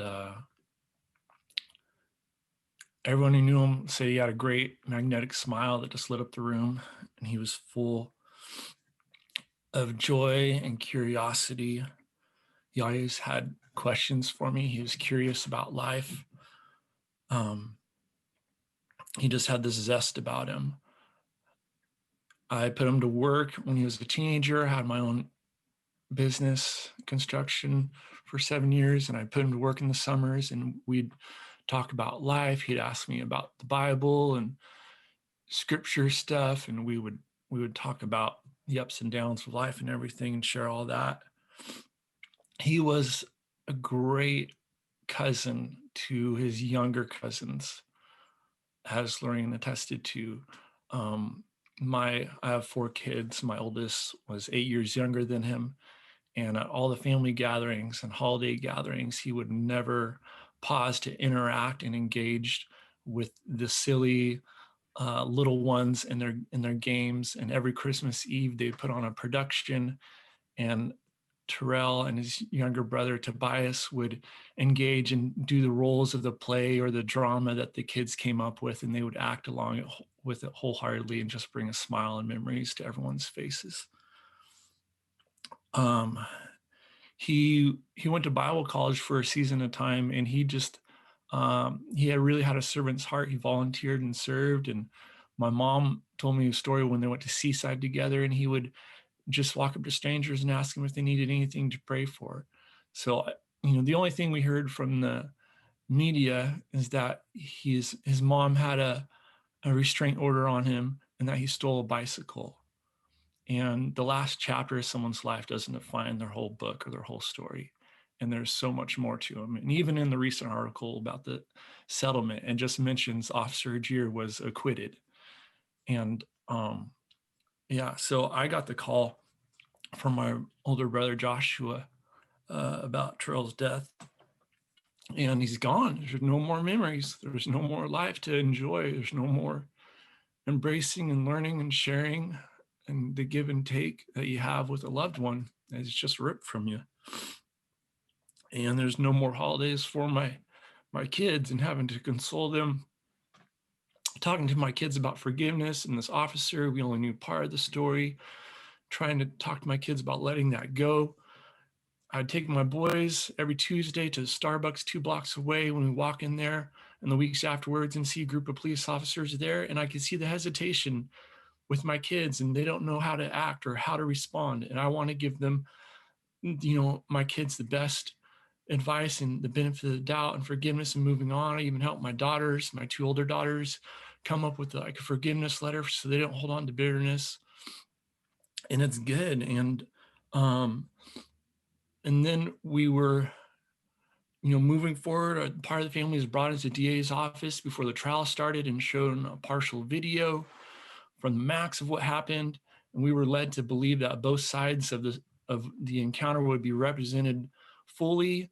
And we were just appeased. We were just told what we needed to be heard in the moment, so that we would move on and that we would believe that both sides would be fully and equally represented. And come to find out that was a sham. And so when we find out about it and all the racial justice issues come to life, my daughters and their cousins, I have a sister and her 3 girls that are greatly affected too. They took Terrell in for 3 months up in Washington to try to help him out. Their disdain for the police officers because of the actions and inactions of what happened is spread and impacted them, will always mark them and their people. So, one incident has a ripple effect. If we're trying to bring people together and communities together, and who leads the city, together, this was an opportunity to let the truth, let justice be blind and bring everything out on the table. And that did not happen. There's 2 sides that are at fault. Terrell could have made better decisions. He could not have run. He felt threatened. He did run. One side is accountable for their actions, and that side's dead. And the other side got promoted and never accountable. And then we come to find out there's failure procedure of training protocol that was not followed through. And that's an injustice. And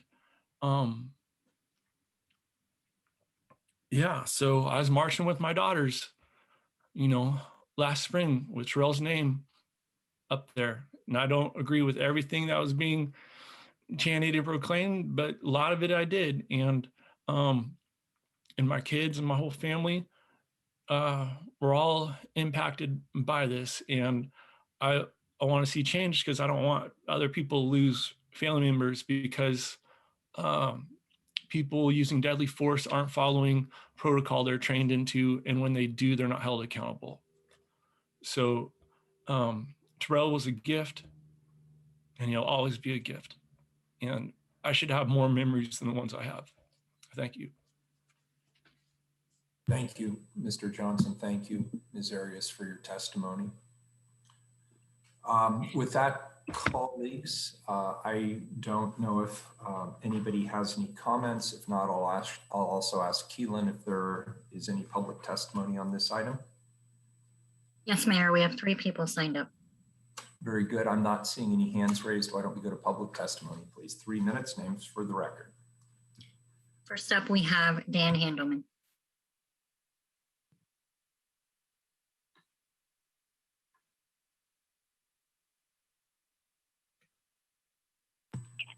Hello, this is Dan Handelman speaking. Can you hear me?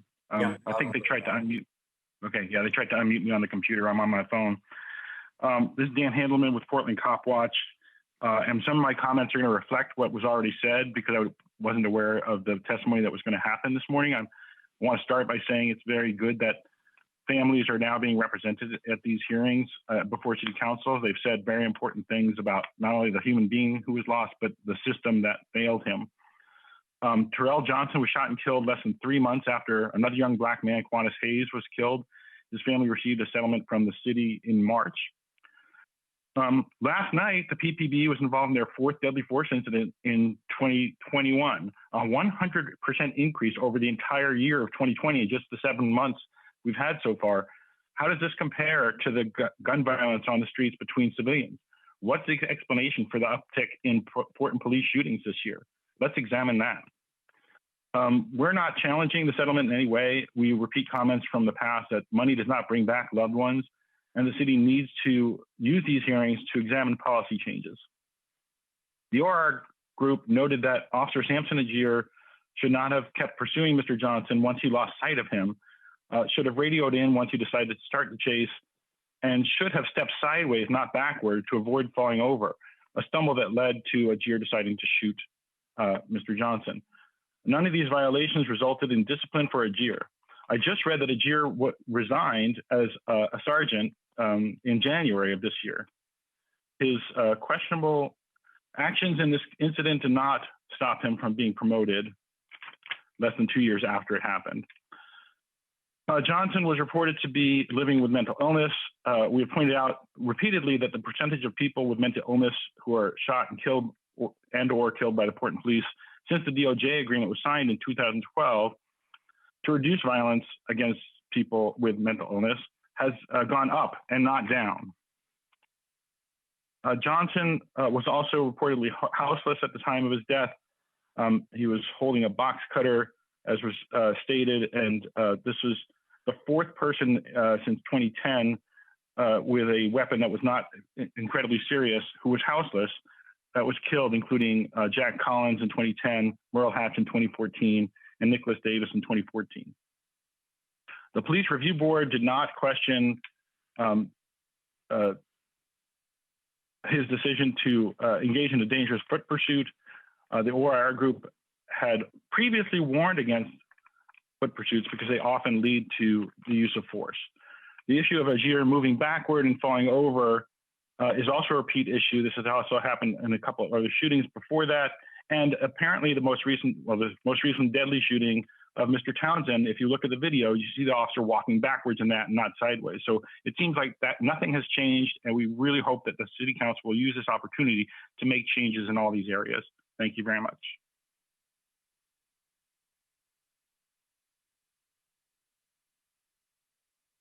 Next up, we have Betsy Toll.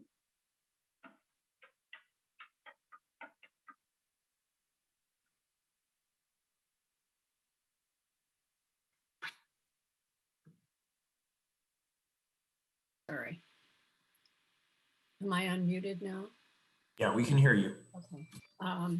First, my name is Betsy Toll, and to cut right to the chase, I'll say that I strongly support compensation for Terrell Johnson's family, and I want to honor his family for being here.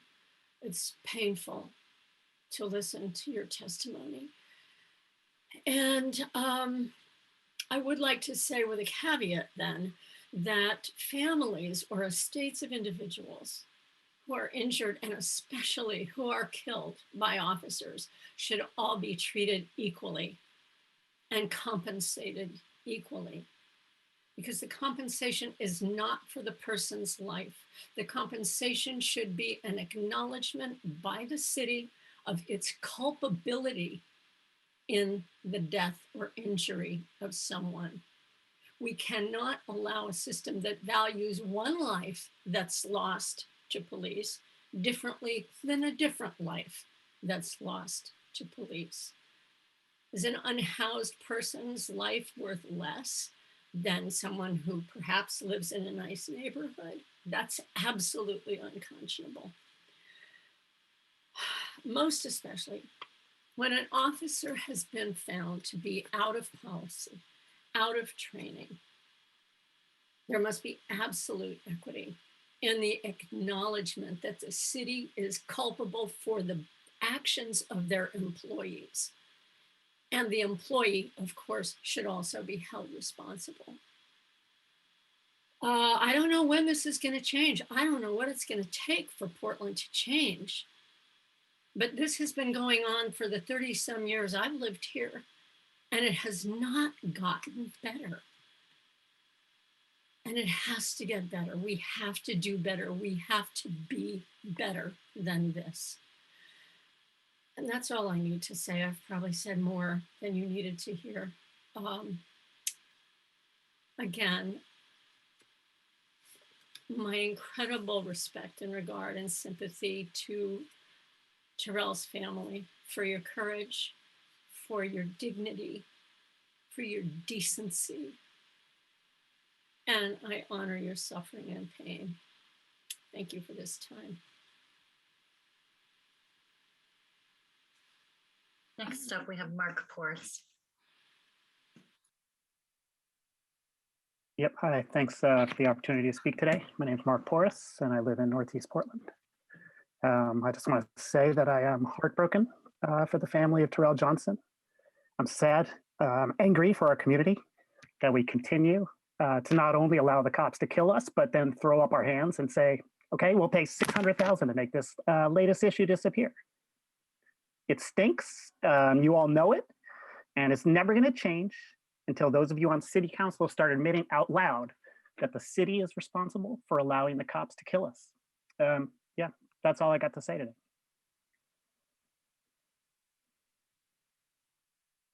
And that completes testimony.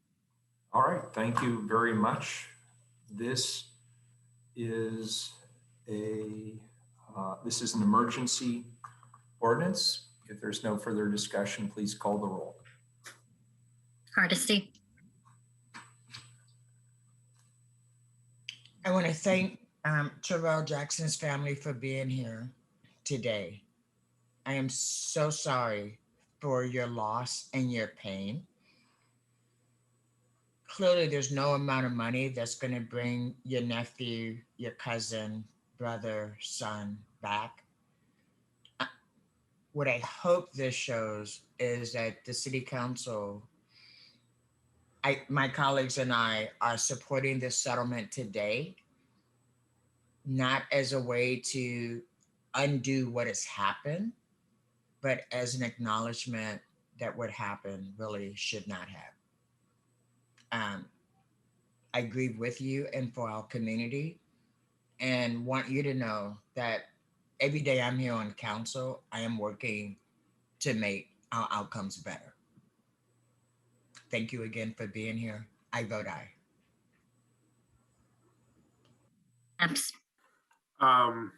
I would also like to thank the family for their testimony today. This summer, I've actually had the great privilege to get to know Jeremiah a little bit. He is a lovely man. As our friendship evolved a little bit, I got to learn about Terrell and this incident and the pain and suffering that Terrell's death has caused this beautiful family. I am heartbroken for you, and I am heartbroken with you. This experience, for me at least, has been a scarring reminder that this council's work to eliminate police shootings is urgent and overdue. And the testimony today and this particular incident reminds me that we must continue and succeed at this important work. That is why I vote aye. Rubio. I want to first express my sincere and deep condolences to Terrell Johnson's family. I'm so sorry that we as a city and community were not able to meet Terrell's needs in the last moments and leading up to these moments, particularly in how we compassionately engage in these kinds of situations And that knowledge really hurts me very deeply. And it's something I'll be thinking about for a long time. And I know my colleagues feel this too and have expressed this too. We need to change how our institutions treat vulnerable Portlanders experiencing mental health crisis. And that means building strong systems of support where Terrell and others might have received the support they needed with love, dignity, and compassion and respect instead of fear and violence. And so to Terrell's family, I'm so deeply sorry for your loss and for the tragic events that led to his passing.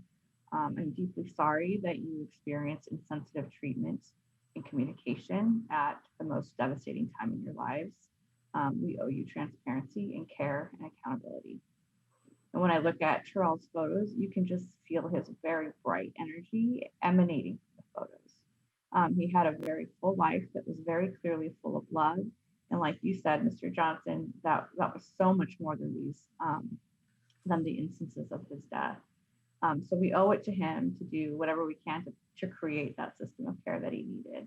And I'm committed to working with my colleagues, and I'm committed to keeping Terrell's story in our minds as we work towards changing and building a different system so that no other lives are lost. Thank you again for your words today. Aye. Ryan. Yeah, I want to start off by acknowledging the auntie and the uncle that are here today, the family. Your testimony was particularly moving. It's my second one of these since I've been on council, and it impacts you. And it's really helpful to have, as Dan Hamilton said, to have the family here to lift up Terrell as a human being that had a really positive impact on your children. So thank you for being here. It took a lot of courage, and I appreciate you. I also want to acknowledge the testimony that specifically called out our government's lack of services for mental health and behavioral health, and the lack of even having a sobering center. The county, who is predominantly in charge of those services, and the city has to continue to improve our system. It's not right that he didn't have access to such services. I can relate to that in my own family's experiences. Anyway, I agreed with a lot of things that have already been said, so I won't repeat them. I'm just really clear that it's very easy to vote yes on this. Aye. Wheeler. I spoke my piece up front. I don't want to dominate the conversation, but I want to add to something my colleagues have mentioned. And I really appreciate Ms. Arias and Mr. Johnson's testimony, as well as the attorney's testimony around an area where we have significant agreement. And yet the work feels like it's only begun. And that is, how do we care for people in our city and in our state who are struggling with mental health issues, many people with severe mental health issues, as well as substance abuse issues. I'm speaking more broadly than just to the circumstances here today, but I don't know how many times more I'm going to sit here and say the obvious.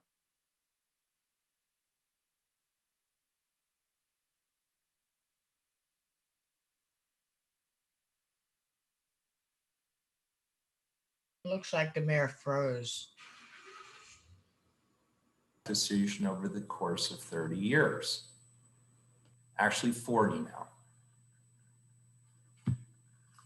And the consequences of those decisions put Oregon near the bottom of the list.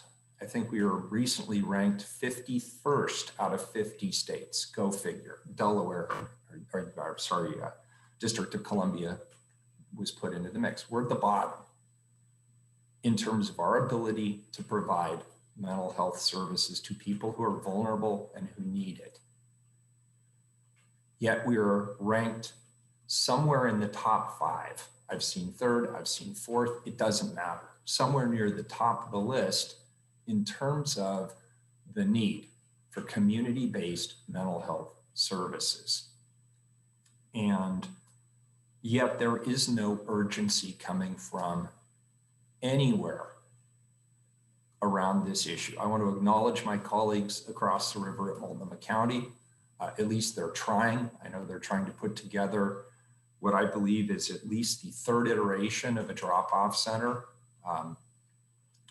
Back in 2007, 2008, I led the effort to create the Crisis Assessment and Treatment Center, known as CATC, across the river. That was supposed to be the drop-off center where people could go and they could be stabilized and helped and connected to those in the community who could help them the best. That didn't really turn out to be what it was used for. It was immediately overwhelmed. Then there was the Unity Center. And the Unity Center was immediately overwhelmed with the degree and the severity of the needs of the individuals who were brought there. And when I say we intentionally defunded mental health services, it's because our state made a decision to basically move the mental health system from the state to the local level responsibility, but it came with no funding and no support, without meaningful funding and meaningful support. And clearly the resources are not available in the community. That's not to say there aren't amazing people doing incredible work. The folks over at Multnomah County, amazing, who work in this space. There's a lot of great nonprofits and philanthropic enterprises in the community that do great work. There are many within our hospital organizations who are trying to do great work. But the bottom line is, if we keep relying on our streets to be the repository for the most vulnerable in our community who struggle with mental health issues, and if we keep relying on police officers, armed police officers, to be the final safety net, then these kinds of outcomes will continue to happen. And we have to be honest about that. It requires more than the lift that we are going to be able to provide individually here as the Portland City Council. And so where I will focus my time and energy, all of us on this council are committed to the Portland street response. I think that is part of the solution, but there's more to the solution as well. And Juan mentioned this earlier in his testimony. We've never really realized the dream of having a viable drop-off alternative. And we haven't really done the work that we need to do in this state. And so I will join my colleagues in continuing to raise our voices and use what influence we have as the city council of the most populous city in this state to demand that collectively we do better. And when I hear the family coming today in the spirit of wanting to do right by Terrell Johnson, I also hear them say they want to come together in the spirit of doing right by the community. And yes, we have culpability in this. We are accountable. And that's part of what this settlement is saying. We are accountable. We are acknowledging that. We must do better. And I don't know how much time I have left here in this role, but with whatever time I have, whether it's a lot or whether it's a little, I'm going to keep pushing hard for us to do better around mental health and substance abuse treatment, not only in Portland, but throughout the entire state of Oregon, because we need it desperately and we need it urgently. I vote aye. The settlement is approved. The ordinance is adopted. Thank you. I've had not one, but two requests that we take a 10-minute break. According, let's see, to Mac, and no, actually I'm using my IBM. IBM time, it's 11:30. We'll reconvene at 11:40. We are in recess.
session.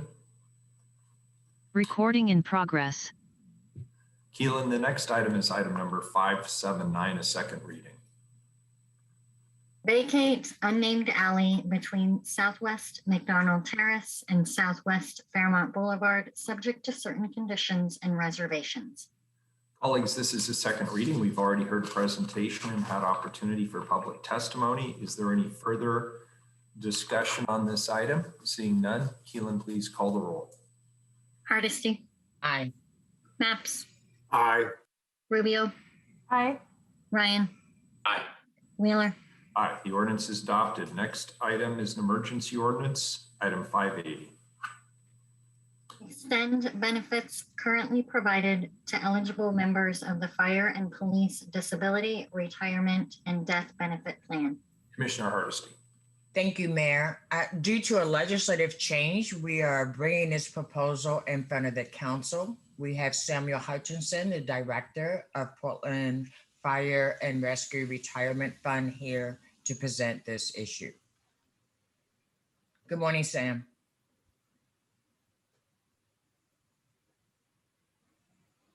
Sam, you're muted. Okay. There you are. I'm trying to unmute. Here we go. Thank you, Commissioner Hardesty, Mayor Wheeler, and commissioners for allowing me to speak with you this morning. I'm Sam Hutchison, the Director of the Fire Police Disability and Retirement Bureau. We're often referred to as FPDR, and I'll use that acronym today just to save some time in my presentation for you. Today, I'm asking the council to pass this ordinance in front of you to bring the FPDR disability plan as described in Chapter 5 of the City Charter into compliance with the recently passed state legislation, House Bill 2915. This bill, the city of firefighters and police officers are covered for work-related disabilities under the FPDR plan as described in the charter. They are not covered by the state workers' compensation system. However, occasionally the legislature will extend a workers' compensation benefit to the members of the FPDR plan, Portland's firefighters and police officers. So this House Bill 2915 extends the state workers' compensation firefighter heart-lung presumption to the city of Portland firefighters covered by the FPDR disability plan. Conditions that are described in this bill, it's doing with heart and lung conditions. And should the firefighter have any of those conditions, we will manage the claim per the state statute.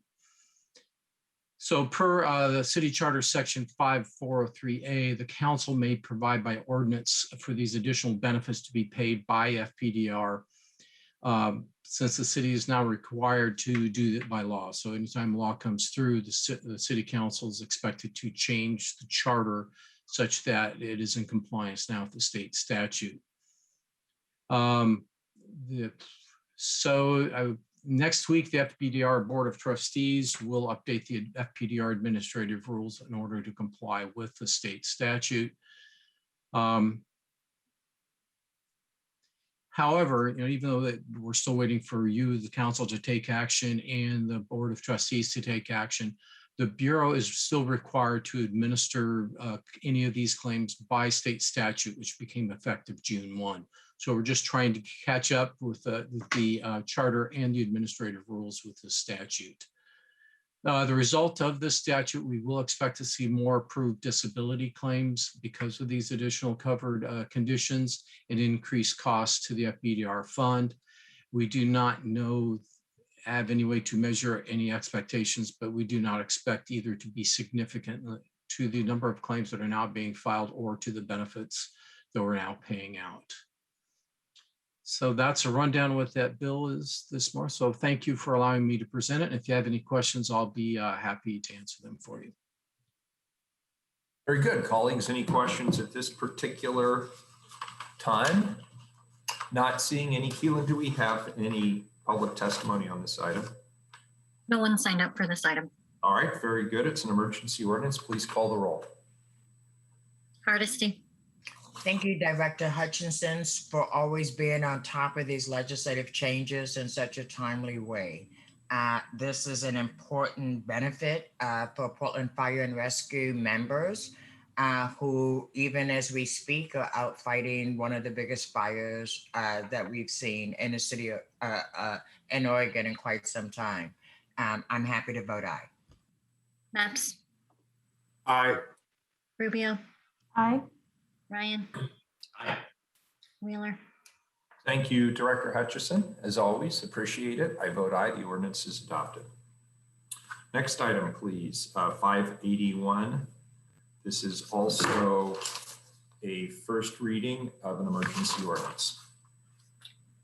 Authorize 8 grant agreements and intergovernmental agreements related to the Community Watershed Stewardship Program for a total amount of $100,000. Commissioner Maps.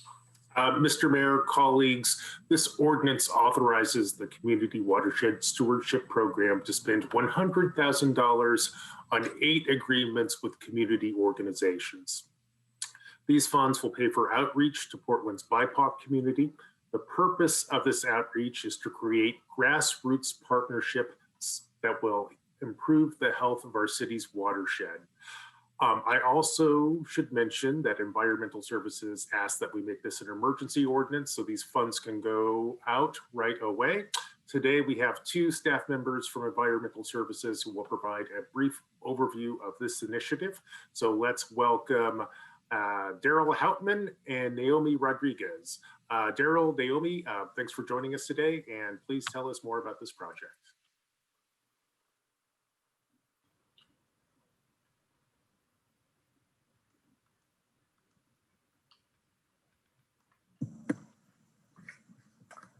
Hi, everyone. I'm not sure if Daryl's on. I saw him on the call, but We can hear you. And I see him on the call, but he's on mute. Should he go first? I think that he was meant to go first. I can give him a call really quick. Terrell, you're muted.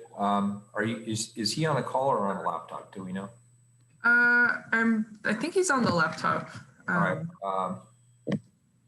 Well, lower left is often where the unmute button is. Terrell, if you're on a phone, *6 usually does the trick. In the meantime, I think we have a PowerPoint. Maybe we could pull up the PowerPoint. Yeah. We sent one over to there. Cool. It's showing up.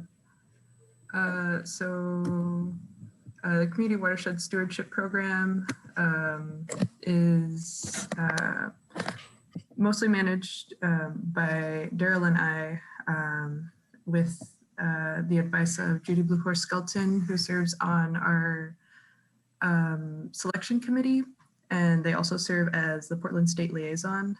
My position as a student intern is an intergovernmental agreement between the Portland State University and the City of Portland.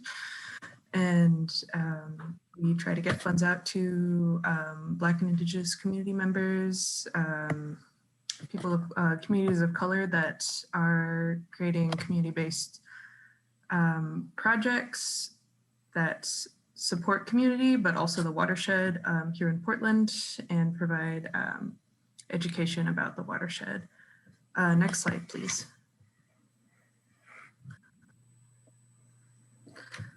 So the partnership with Portland State originally started out with the Department of Urban Planning and Development.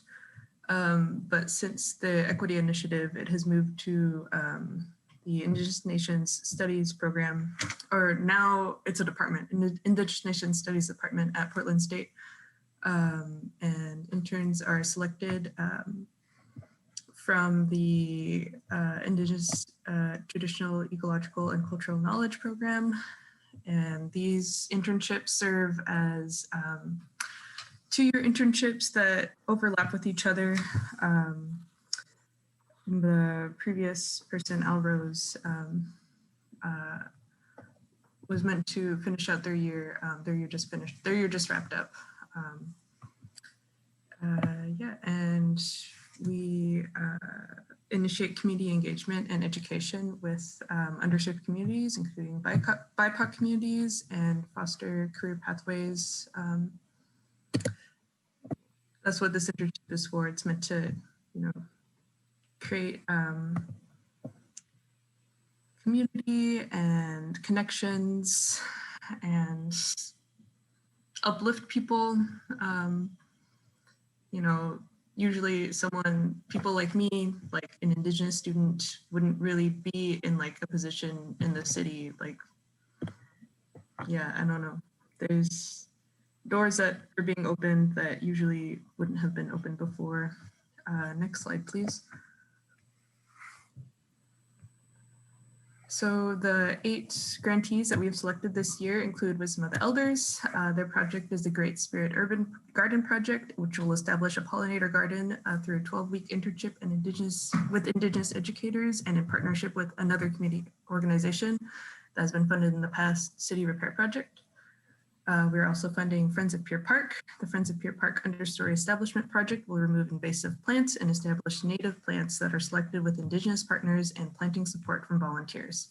Participants include 10 neighborhood interns from the group Portland Tennis, who will provide stipends, and students from Sidon Elementary School. Next slide, please. Historic Park Rose. Park Rose is a project connecting Black and Brown communities in Park Rose to the Columbia Slough. Will hold youth workshops on the slough's natural environment and benefits to the community.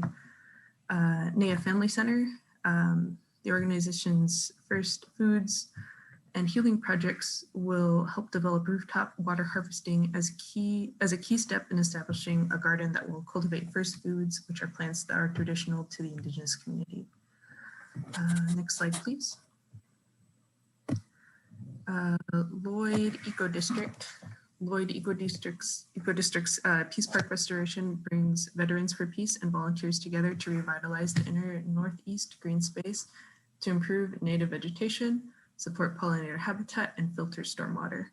The park is established as a space for teaching peace and justice through climate actions. We are also happy to award Friends of Tryon Creek Healing Generations and Land through Cultural Ecology Ecology Project, which builds authentic relationships between Indigenous communities, social servants agencies, and conservation partners to develop a culturally inclusive environmental education program that is trauma-informed and integrates healing practices and Indigenous restoration practices. Next slide, please.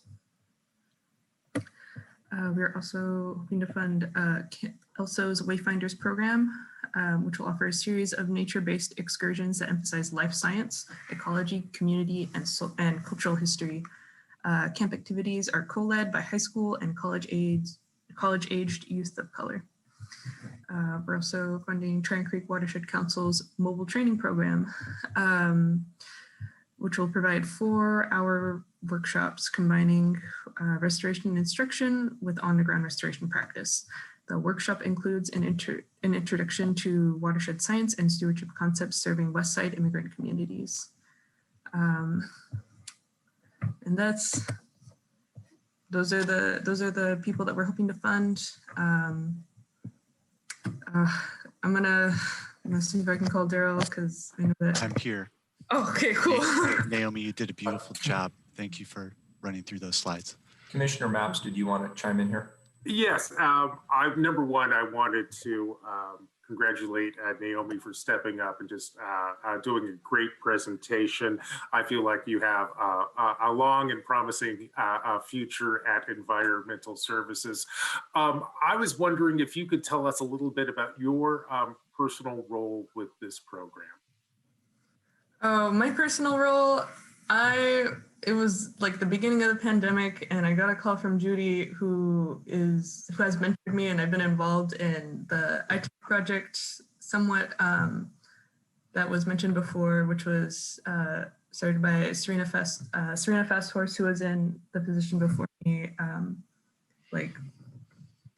with BES and with Judy, and she called me and said, "Hey, we're looking for another intern for QUISP. Would you be interested?" And I was like, dang, like, I don't know. Like, that sounds like I didn't feel like I was fit for the role. I didn't feel like it was something that I would be able to take on, but she was like, well, why don't you try it out? See how you feel. So I've been trying it out for almost a year now, and it feels all right. It feels okay. I've done a lot of outreach to the community members and learning a lot about like these bureaucratic processes and seeing things that are said in the meetings that we have with with all the other people within the Bureau that reach out to communities and engage with them. And I've seen some of the things that go on behind closed doors and hear about some of the things. And I don't see myself working for government in the future. This position has taught me a lot about, there are groups that try really hard to work towards equity like QUISP, and it's really great that they've funded so many projects in the past that have benefited community members. There's a lot of internal things that I've seen happen and that I've just let happen. And there were times when I definitely could have spoken up for people and didn't. And that's the reason why, this is originally supposed to be like an overlapping internship with the last intern mentoring the next intern, and that didn't happen this year. And there were great voices that were silenced, and there are things that occurred that I'm like, this internship has taught me a lot, not just like with how governments work, but I'm sorry, I'm just rambling now, but I don't know. I don't know. Let me just say that when you're out of school, government needs you more than you need government. It sounds like you've had both positive and negative experiences through your internship. And honestly, that's how we all grow, right? It's like there are things, I got to tell you, the whole reason I'm on a city council is because I was angry about a policy decision that was made, and I didn't feel like anybody was listening to my voice. And so then I got mad, and then I organized. And guess what? Here I am, right? Wow. Your experiences are going to help you be the strong leader that you already are. It's going to give you the tools for the future. And let me just say, you expressed that today. I've seen adults melt down when the PowerPoint didn't work the way it was supposed to and the order didn't happen. And the calm that you showed and the maturity that you showed to make sure that you presented the information that you both had worked so hard to present. I'm in awe of you. As a young person, you have stepped up in ways that we all want young people to do. And those experiences that make you mad, those are the ones that are going to give you strength through life. So whatever it is you decide to do, please don't write government off yet, because we need people like you to come in and tell us how to change it and be part of the change that happens. And Mr. Mayor, if I could jump back in here, I'd like to underscore Commissioner Hardesty's comments. Government needs young people like you, Naomi, and as the Commissioner in charge of Environmental Services, I am deeply grateful for your service to our city today. You're doing a great job, and I hope that consider a career in public service. I also want to create some space for Terrell to see if there's anything that he would like to add to your rich presentation. Yeah, Commissioner Mapps, thanks for that. And thank you, Naomi, for leading the presentation today. That was amazing, and I couldn't possibly build on that. So thanks for your time today, and Commissioner, thanks for bringing us forward. Sure. Commissioner Hardesty, do you have another comment? Okay, very good. Keelan, do we have any testimony on this item? No one signed up for this item. All right, this is an emergency ordinance. Please call the roll. Hardesty. I want to thank you very much, Commissioner Mapps, for bringing this project forward. Naomi, I want to thank you for putting your heart and soul into this internship. Internships are hard enough, but you had the privilege of starting during a pandemic. So I bet you will have stories for a long time to come. It's important that young people be exposed to government while they're in school and while they're trying to figure out what they're going to do with their world.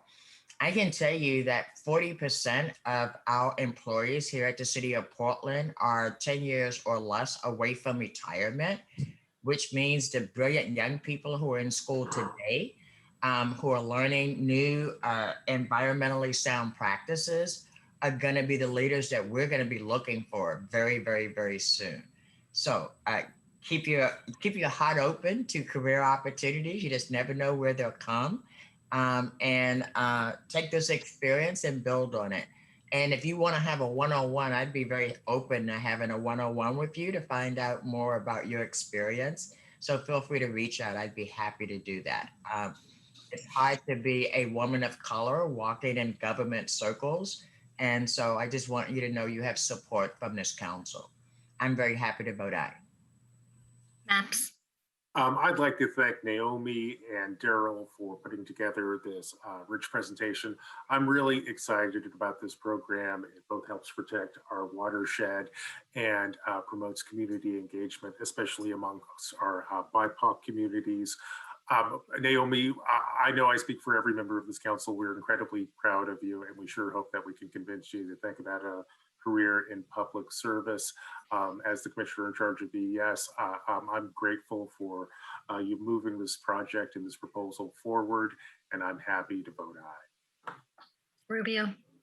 I want to thank Commissioner Maps and the Environmental Services staff, and I particularly also want to thank Daryl, but also Naomi. I just want to tell you your honesty and your heart was so refreshing to me that you said what was true for you. It was your truth. And we absolutely, the fact of you participating in this program, that by virtue of you being there and your perspective has already, I can tell you without even knowing it deeply, has made this project better. I will tell you that, and we all know that. And I want you to hear that because it's true. And I just also want to tell you that I also understand that deep pressure when you're the only one from your community in a project like this, and the pressure you feel to do everything and deliver for your community. I understand that. It's a pressure a lot of us who the first or the only know what that's like, and it's a lot. It feels like a lot on our shoulders. And that's why it's important that you speak your truth, and you've done more today in these few minutes than a lot of people have done in a lot of years. So just like Commissioner Hardesty said, you may not need government, but we sure do need people like you.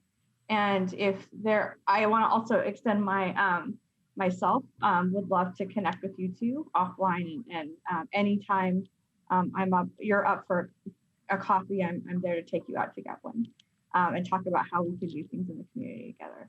So thanks again for all of your work, everyone, and Commissioner Maps and staff. I vote aye. Ryan. Yes, I concur with many things that have been said. I want to thank you, Commissioner Maps, for bringing this forward. These 8 grant agreements look amazing. Naomi, great voice today. And I think the best government is when we partner with our community organizations and government gets out of the way and lets them innovate and bring good work forward. So remember, it's always about the partnerships. So there's so many ways to be of service, and I'm not worried about you figuring that out. I just am really excited about these partnerships. I vote aye. Wheeler. I vote aye. Thank you. The ordinance is adopted. Next item is 582. Authorize the Bureau of Environmental Services to acquire certain permanent and temporary property rights necessary for construction of the Portsmouth Force Main Valve Bolt Monitoring Project through the exercise of the city's eminent domain authority, project number E10735. This is the first reading of a non-emergency ordinance. Commissioner Maps. Mr. Mayor, colleagues, this ordinance authorizes environmental services to acquire a small easement that's about 450 square feet in a parking lot on Swan Island. This is a tiny but important project.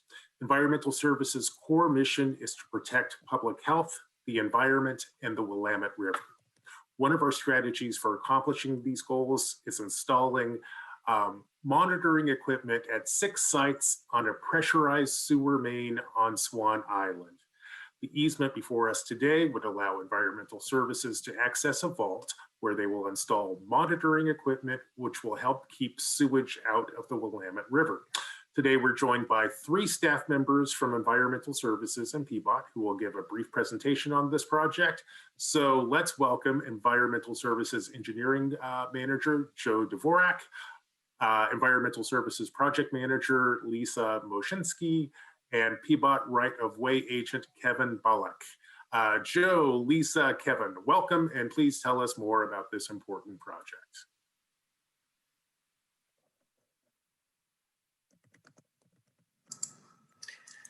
Joe, I don't think, I can't hear you anyway. I'm not sure if other people can hear Joe talking right now.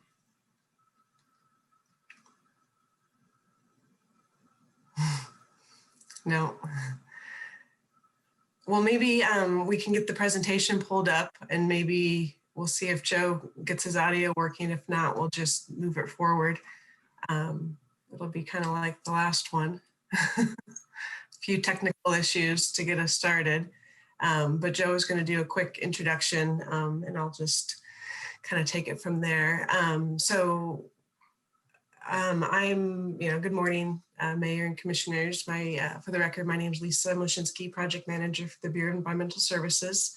We've got a pretty short presentation that provides an overview of the project and the need to acquire property rights.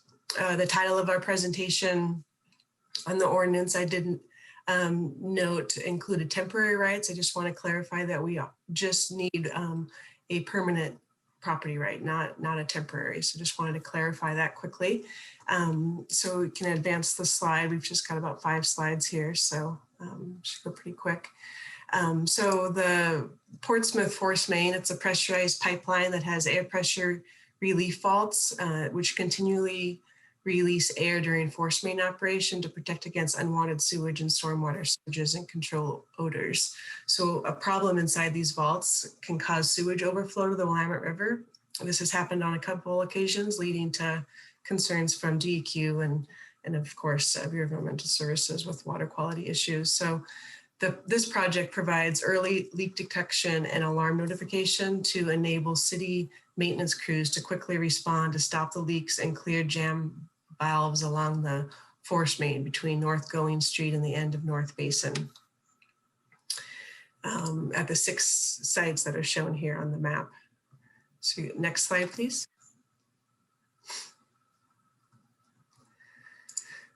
So 5 of the 6 sites can be constructed in the right-of-way or within existing easements. One site where we don't have room in the right-of-way is at 6335 North Basin Avenue, which is at W.W. Granger's property. The existing vault is in the right-of-way and there isn't room to install the additional concrete pad and panel in the right-of-way, which is why we need a permanent easement.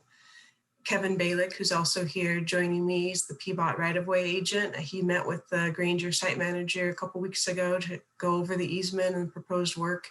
The meeting went well. They were also informed about the ordinance being on City Council agenda today, and were invited to join if they were interested. And we'll be continuing to work with them through the acquisition of the easement.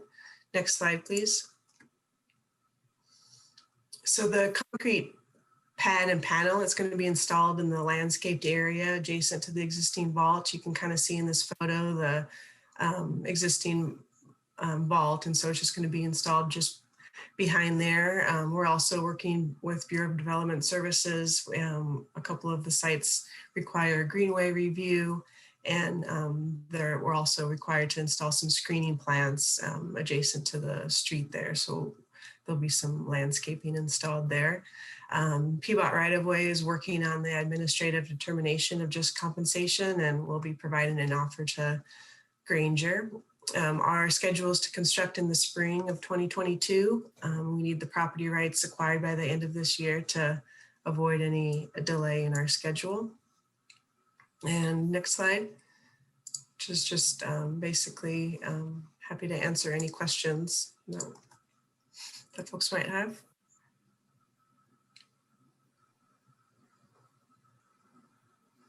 Okay. Thank you. Any questions, colleagues? Great. Does that complete your presentation, Lisa? Yes, that does. All right. Keelan, do we have anybody signed up for public testimony? No one signed up.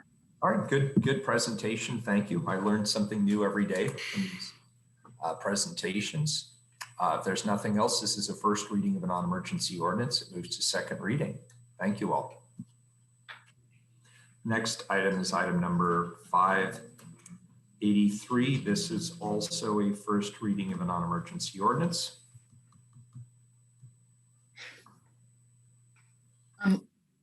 583, authorize a competitive solicitation and price agreements for site work, erosion control, and planting on behalf of Portland Parks and Recreation for amount not to exceed $8 million.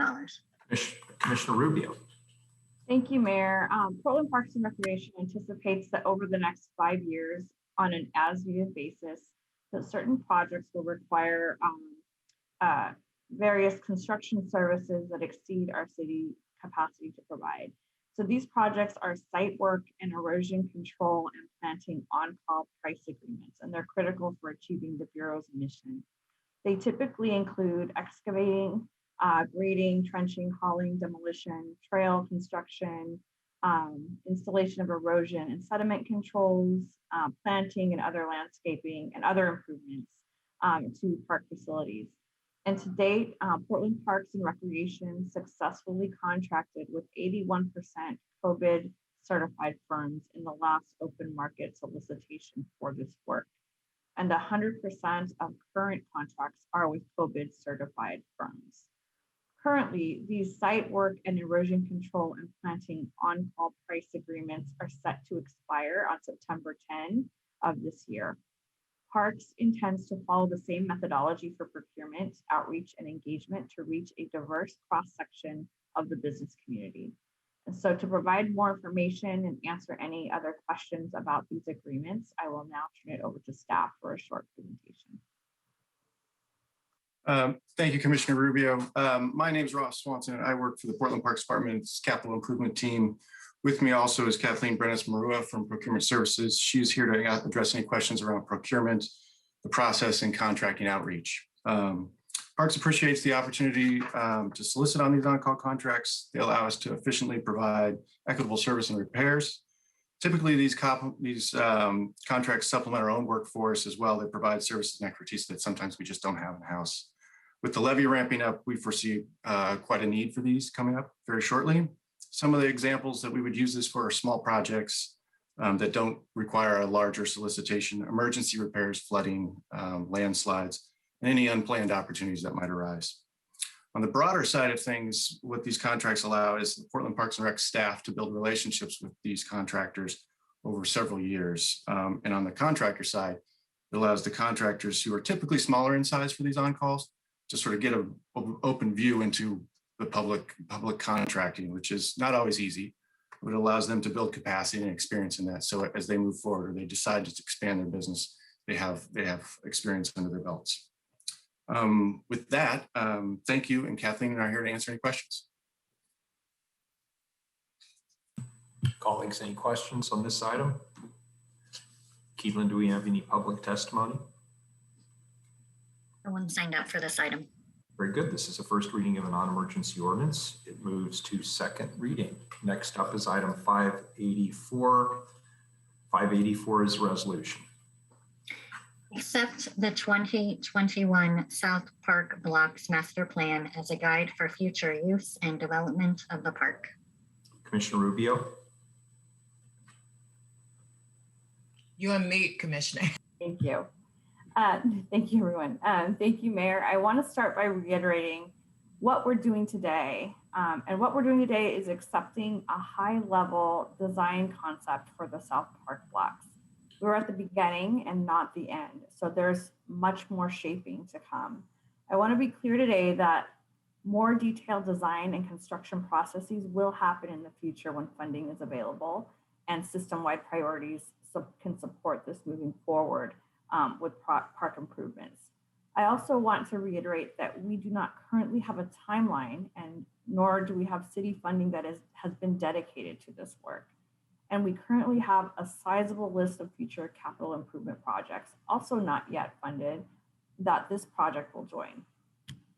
Additional engagement with community, stakeholders, and decision makers will be a part of these detailed processes for the South Park blocks.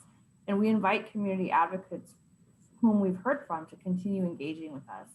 We anticipate a lot of community interest as we saw during the master planning process, and we sincerely welcome this. I want to thank each of my colleagues and your staff for your engagement on this plan. And I also want to thank many, many people who lent their technical expertise to this plan. Our urban forester, Jen Cairo, and her staff, Parks Land Stewardship Team, Parks Maintenance staff, the consultant team led by MIG and including Mayor Reed, Morgan Holen and Associates, Tool Design, and Lois Cohen and Associates, as well as staff from PBOT, BPS, BES, and BDS, and our agency partners at RAC, TriMet, Portland Streetcar, Pacific Northwest College of Art, and PSU, especially their Indigenous Native Nation Studies program. I'd also like to thank individual and institutional stakeholders who helped shape the plan, including the 21 Community Advisory Committee members, many of whom testified last week, the Native American Community Advisory Council, the Parks Accessibility Advisory Council, the Oregon Historical Society, Portland 5 Center for the Arts, the Portland Farmers Markets, Portland Business Alliance, Portland Art Museum, and the Downtown Neighborhood Association. And thank you to the parks and other city staff who worked directly on developing this plan. Project Manager Tate White for all her great work, as well as the great work of community engagement, Barbara Hart, as well as Brett Horner and Lauren McGuire, and my hardworking team, Cynthia Castro, Mona Schwartz, and Will Howell, and Julian Hanlon Austin. And finally, I want to thank all Portlanders who have engaged and testified on this project. Your participation has made this work better. And over the past 2 years, the Parks team led a robust community engagement process that I believe helped produce a balanced and forward-looking South Parks master plan. Thank you. So, Sorry, go ahead.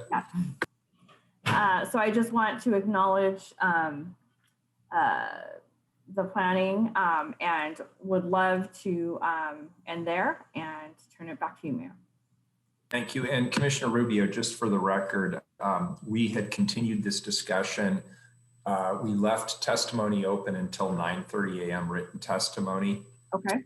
So the record is now closed, and I want to confirm that with legal counsel. Maybe Keelan, is that what we had conveyed to testifiers last week? Yes. Okay, then that's correct. Then that's correct, and you would not take further testimony without reopening the record. That is correct, as I understand it, unless somebody corrects me. Very good. Commissioner Hardesty, did you have your hand raised? You asked a question that I was going to ask, Mayor. All right, very good. So then my question of legal counsel is, given that this is a resolution that the record is now closed, I assume that we will take the vote. Is that correct? That is my assumption as well, Mayor. All right, very good. Any further discussion on this item? Seeing none, please call the roll. Hardesty. I want to really thank the community that showed up to testify. Clearly, we have a community that loves the Portland Park blocks. I am really appreciative of this vision for what is possible in the future. And really want to reiterate Commissioner Rubio's point about this is the beginning of a process and not the end. We look forward to real full community engagement and participation as this plan comes to life and as it moves forward.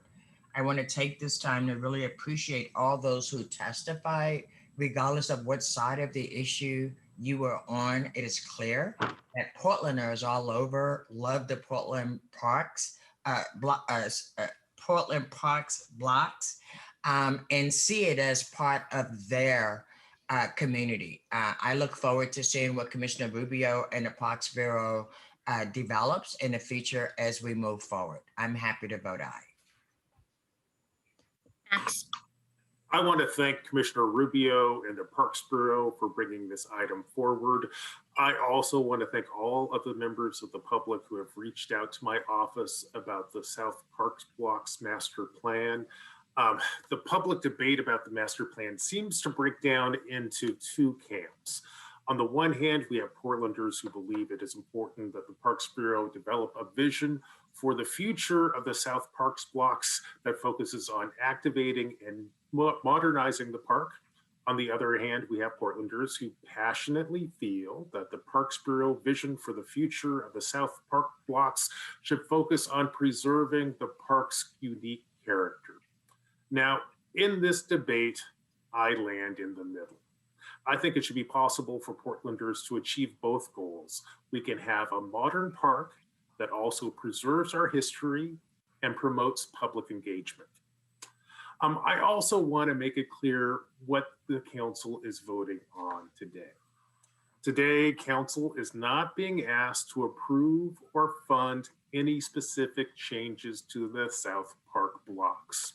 Instead, today, council has been asked to accept a report which outlines the Park Bureau's vision for the evolution of the South Park blocks over the next 300 years. Now, I applaud Parks for updating their master plan. It's a good thing for the Parks Bureau to have a long-term vision for how to manage its public assets.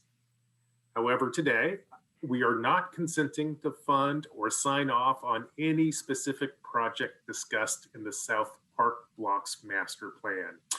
Instead, by accepting this report, I hope that we advance the public discussion around our shared long-term vision for maintaining, updating, and preserving a park that we all love. And that is why I vote aye. Rubio. Again, I just want to reiterate and thank all Portlanders who've engaged and testified on this. Your participation has definitely made this whole project and this work better. Over the past 2 years, we've led a robust community engagement process, and I believe this has helped produce a balanced and forward-looking South Park Blocks Master Plan. I want to acknowledge that planning for a beloved space like the South Park Blocks, a space that means so much to so many of us, is inherently challenging. And yet I believe in this plan. I believe this conceptual plan, it respectfully weaves together many community perspectives while caring for our trees and environment and planning for 7 generations ahead, as Professor Bluchor-Skelton reminded us. It doesn't erase history or the stories of this park. Rather, it surfaces a truer and more complete history, and one that makes the invisible visible and is accessible to all, and all while retaining the beautiful essential qualities and hallmarks of the South Park blocks that we love and that we treasure. So I just sincerely want to thank everyone who's met and communicated with all of us on council for your advocacy over the last several months. We're very moved by your engagement and deep commitment to parks. And I sincerely hope you continue to engage in conversations with us as this work develops over the next several years. The truth is that we're all headed into a future that needs all of us to care about all our parks. So I feel very grateful and appreciative that we have a community that cares just as much as we do. So we invite you to continue that work together. I vote aye. Ryan. Yes, I want to start off by thanking Commissioner Rubio for your engagement with all of us. It was a great collaborative process the last couple of weeks, especially. And I want to acknowledge Tate White for your leadership, along with, of course, Director Long. I will say that the engagement with the nonprofit community and community members, also the last couple of years, learning what they have gone through was a big motivator for me to shape my opinion, and especially the engagement with our Native American community members. And for the research that went into creating this blueprint for what will someday evolve our city's South Park blocks. I especially want to draw attention to the Portlanders who have reached out to our office with emails, written letters, testimony to our council. There's been a lot of lively discussion about this master plan. And your experiences, as well as mine as an employee at PSU for 9 years, I really understand the solitude the South Park blocks offer. It's definitely a refuge and a place of peace. The future development of the city's Green Loop was the no-brainer for me about this concept. As we got deeper into it, I also now have concerns about the Green Loop. I know the timeline and the funding for this project is undefined in this moment, but I hope that over the years, we'll have further dialogue about the Green Loop and how that meanders through the cultural district, so it doesn't dampen that beauty and that solitude of the South Park blocks, particularly in the area north of Market Street. Overall, I'm on board. I really think that this is such an important space, the South Park blocks, and it's so important for our elders who are aging in place in that part of town. So it just makes me think further the questions that we will keep wrestling with. And that is, if the Green Loop truly does need to go through that part of the park blocks, will it become a bike highway, as some were concerned about in the cultural district? Currently, we have bikes that go through the cultural district and through that area. So I think that we're on the right path of having this dialogue to figure out how all of this can share that space, or perhaps look at the space around it. I'd say all this to highlight this wasn't the easiest decision because it was such compelling testimony and dialogue. But at this moment, like Commissioner Rubio framed, this is a concept and it's time to move it forward. I vote yes. Wheeler. I want to thank everybody who participated in the conversation. The Bureau, Commissioner Rubio's team, thank you for your leadership on this, as well as the many, many people who testified. I heard 4 critical things. Commissioner Rubio has underscored one of them, which is that this is a plan. That means every substantive component that is in this plan will ultimately come back to the City Council at some point in the years ahead, and will continue to allow for community discussion and engagement. And I'm sure that the debate will continue to be robust. I also heard a number of the concerns that were expressed were perhaps overstated. For example, the concern originally that I had heard, and which certainly motivated me to take a hard look at the plan, was the idea that a number of the old historic elms would be summarily cut down. That did not sit well with me, but upon evaluating the program and talking to the program managers and hearing what they said on the record, it was clear that that is not the intent of this plan. I had also heard concerns about the Green Loop, and I want to be clear, I'm very supportive of the Green Loop concept, the idea of a linear park going through all quadrants of the city, creating connections between important civic spaces, creating opportunities to not only connect our existing parks and other recreation facilities, but to create pocket parks to improve mobility for people who are walking, people who are biking. These are, I think, important elements of a really bold and terrific vision for the future. I had heard that the Green Loop was going to significantly disrupt the South Park blocks. That's not my assessment. Based on the facts that we heard during the presentation, the Green Loop only cuts across one of the park blocks, Block 2. The remainder of the Green Loop through this area would be on existing walkways and road infrastructure. And I see that not as a detriment, but as a significant improvement to the long-term livability and access to this area. And I also appreciate the fact that there was an intentional effort to ensure that this civic space is seen as a civic space that can be enjoyed by all in our community. And that's not unique to the South Park blocks. As we talk about other developments throughout the city, including the Broadway corridor and elsewhere, we're really trying to think about how to not only make each of our 95 neighborhoods unique unto themselves, but also more accessible to everybody in the community who would like to enjoy the resources and attributes of public investments in those unique neighborhoods. And I believe this plan does a really masterful job of trying to think intentionally about how to make this an inclusive and wonderful space for all Portlanders in the years ahead. So I am happy to support this. I vote aye, and the resolution is adopted. Next item is 585, which is a second reading. Authorized contract with the Division Midway Alliance for culturally responsive community outreach and translation services for the Mill Park Design Project in amount not to exceed $35,000. Colleagues, this is a second reading of the non-emergency ordinance. We've heard a presentation. There's been opportunity for public testimony. Is there any further discussion? Seeing none, please call the roll, Keelan. Hardesty. Aye. Maps. Aye. Rubio. I'm excited for this collaboration between parks and this organization, and I'm excited to see how it unfolds. I vote aye. Ryan. Aye. Wheeler. Aye, the ordinance is approved. Item 586, please. This is also a second reading.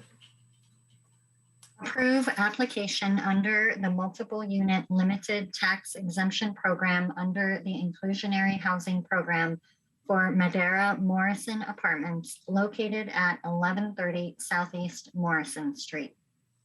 Colleagues, any further discussion on this item? Seeing none, Keelan, please call the roll. Hardesty. First, I want to thank Commissioner Ryan for bringing this forward. I'm really more excited about the study that we're going to do around multi and what big changes we're going to make to really make sure this program is serving the purpose it's supposed to. This is one of the ones that challenges me, but I'm voting yes, and I'm going to wait for the study. I vote aye. Max. Aye. Rubio. Aye. Ryan. Yes, thank you, Commissioner Hardesty, for bringing another detail of the study that we must highlight. That was an important conversation that we had. And Madera Morrison Apartments brings the total number of private sector buildings in the inclusionary housing permit approval pipeline to 138 buildings, restricting a minimum of 1,016 units in otherwise market rate developments. I vote aye. Wheeler. I vote aye. This ordinance is approved. And I believe, Keelan, that completes our business for the morning session. Yes, it does. All right, very good. We are adjourned until 2 p.m. Thank you, everybody.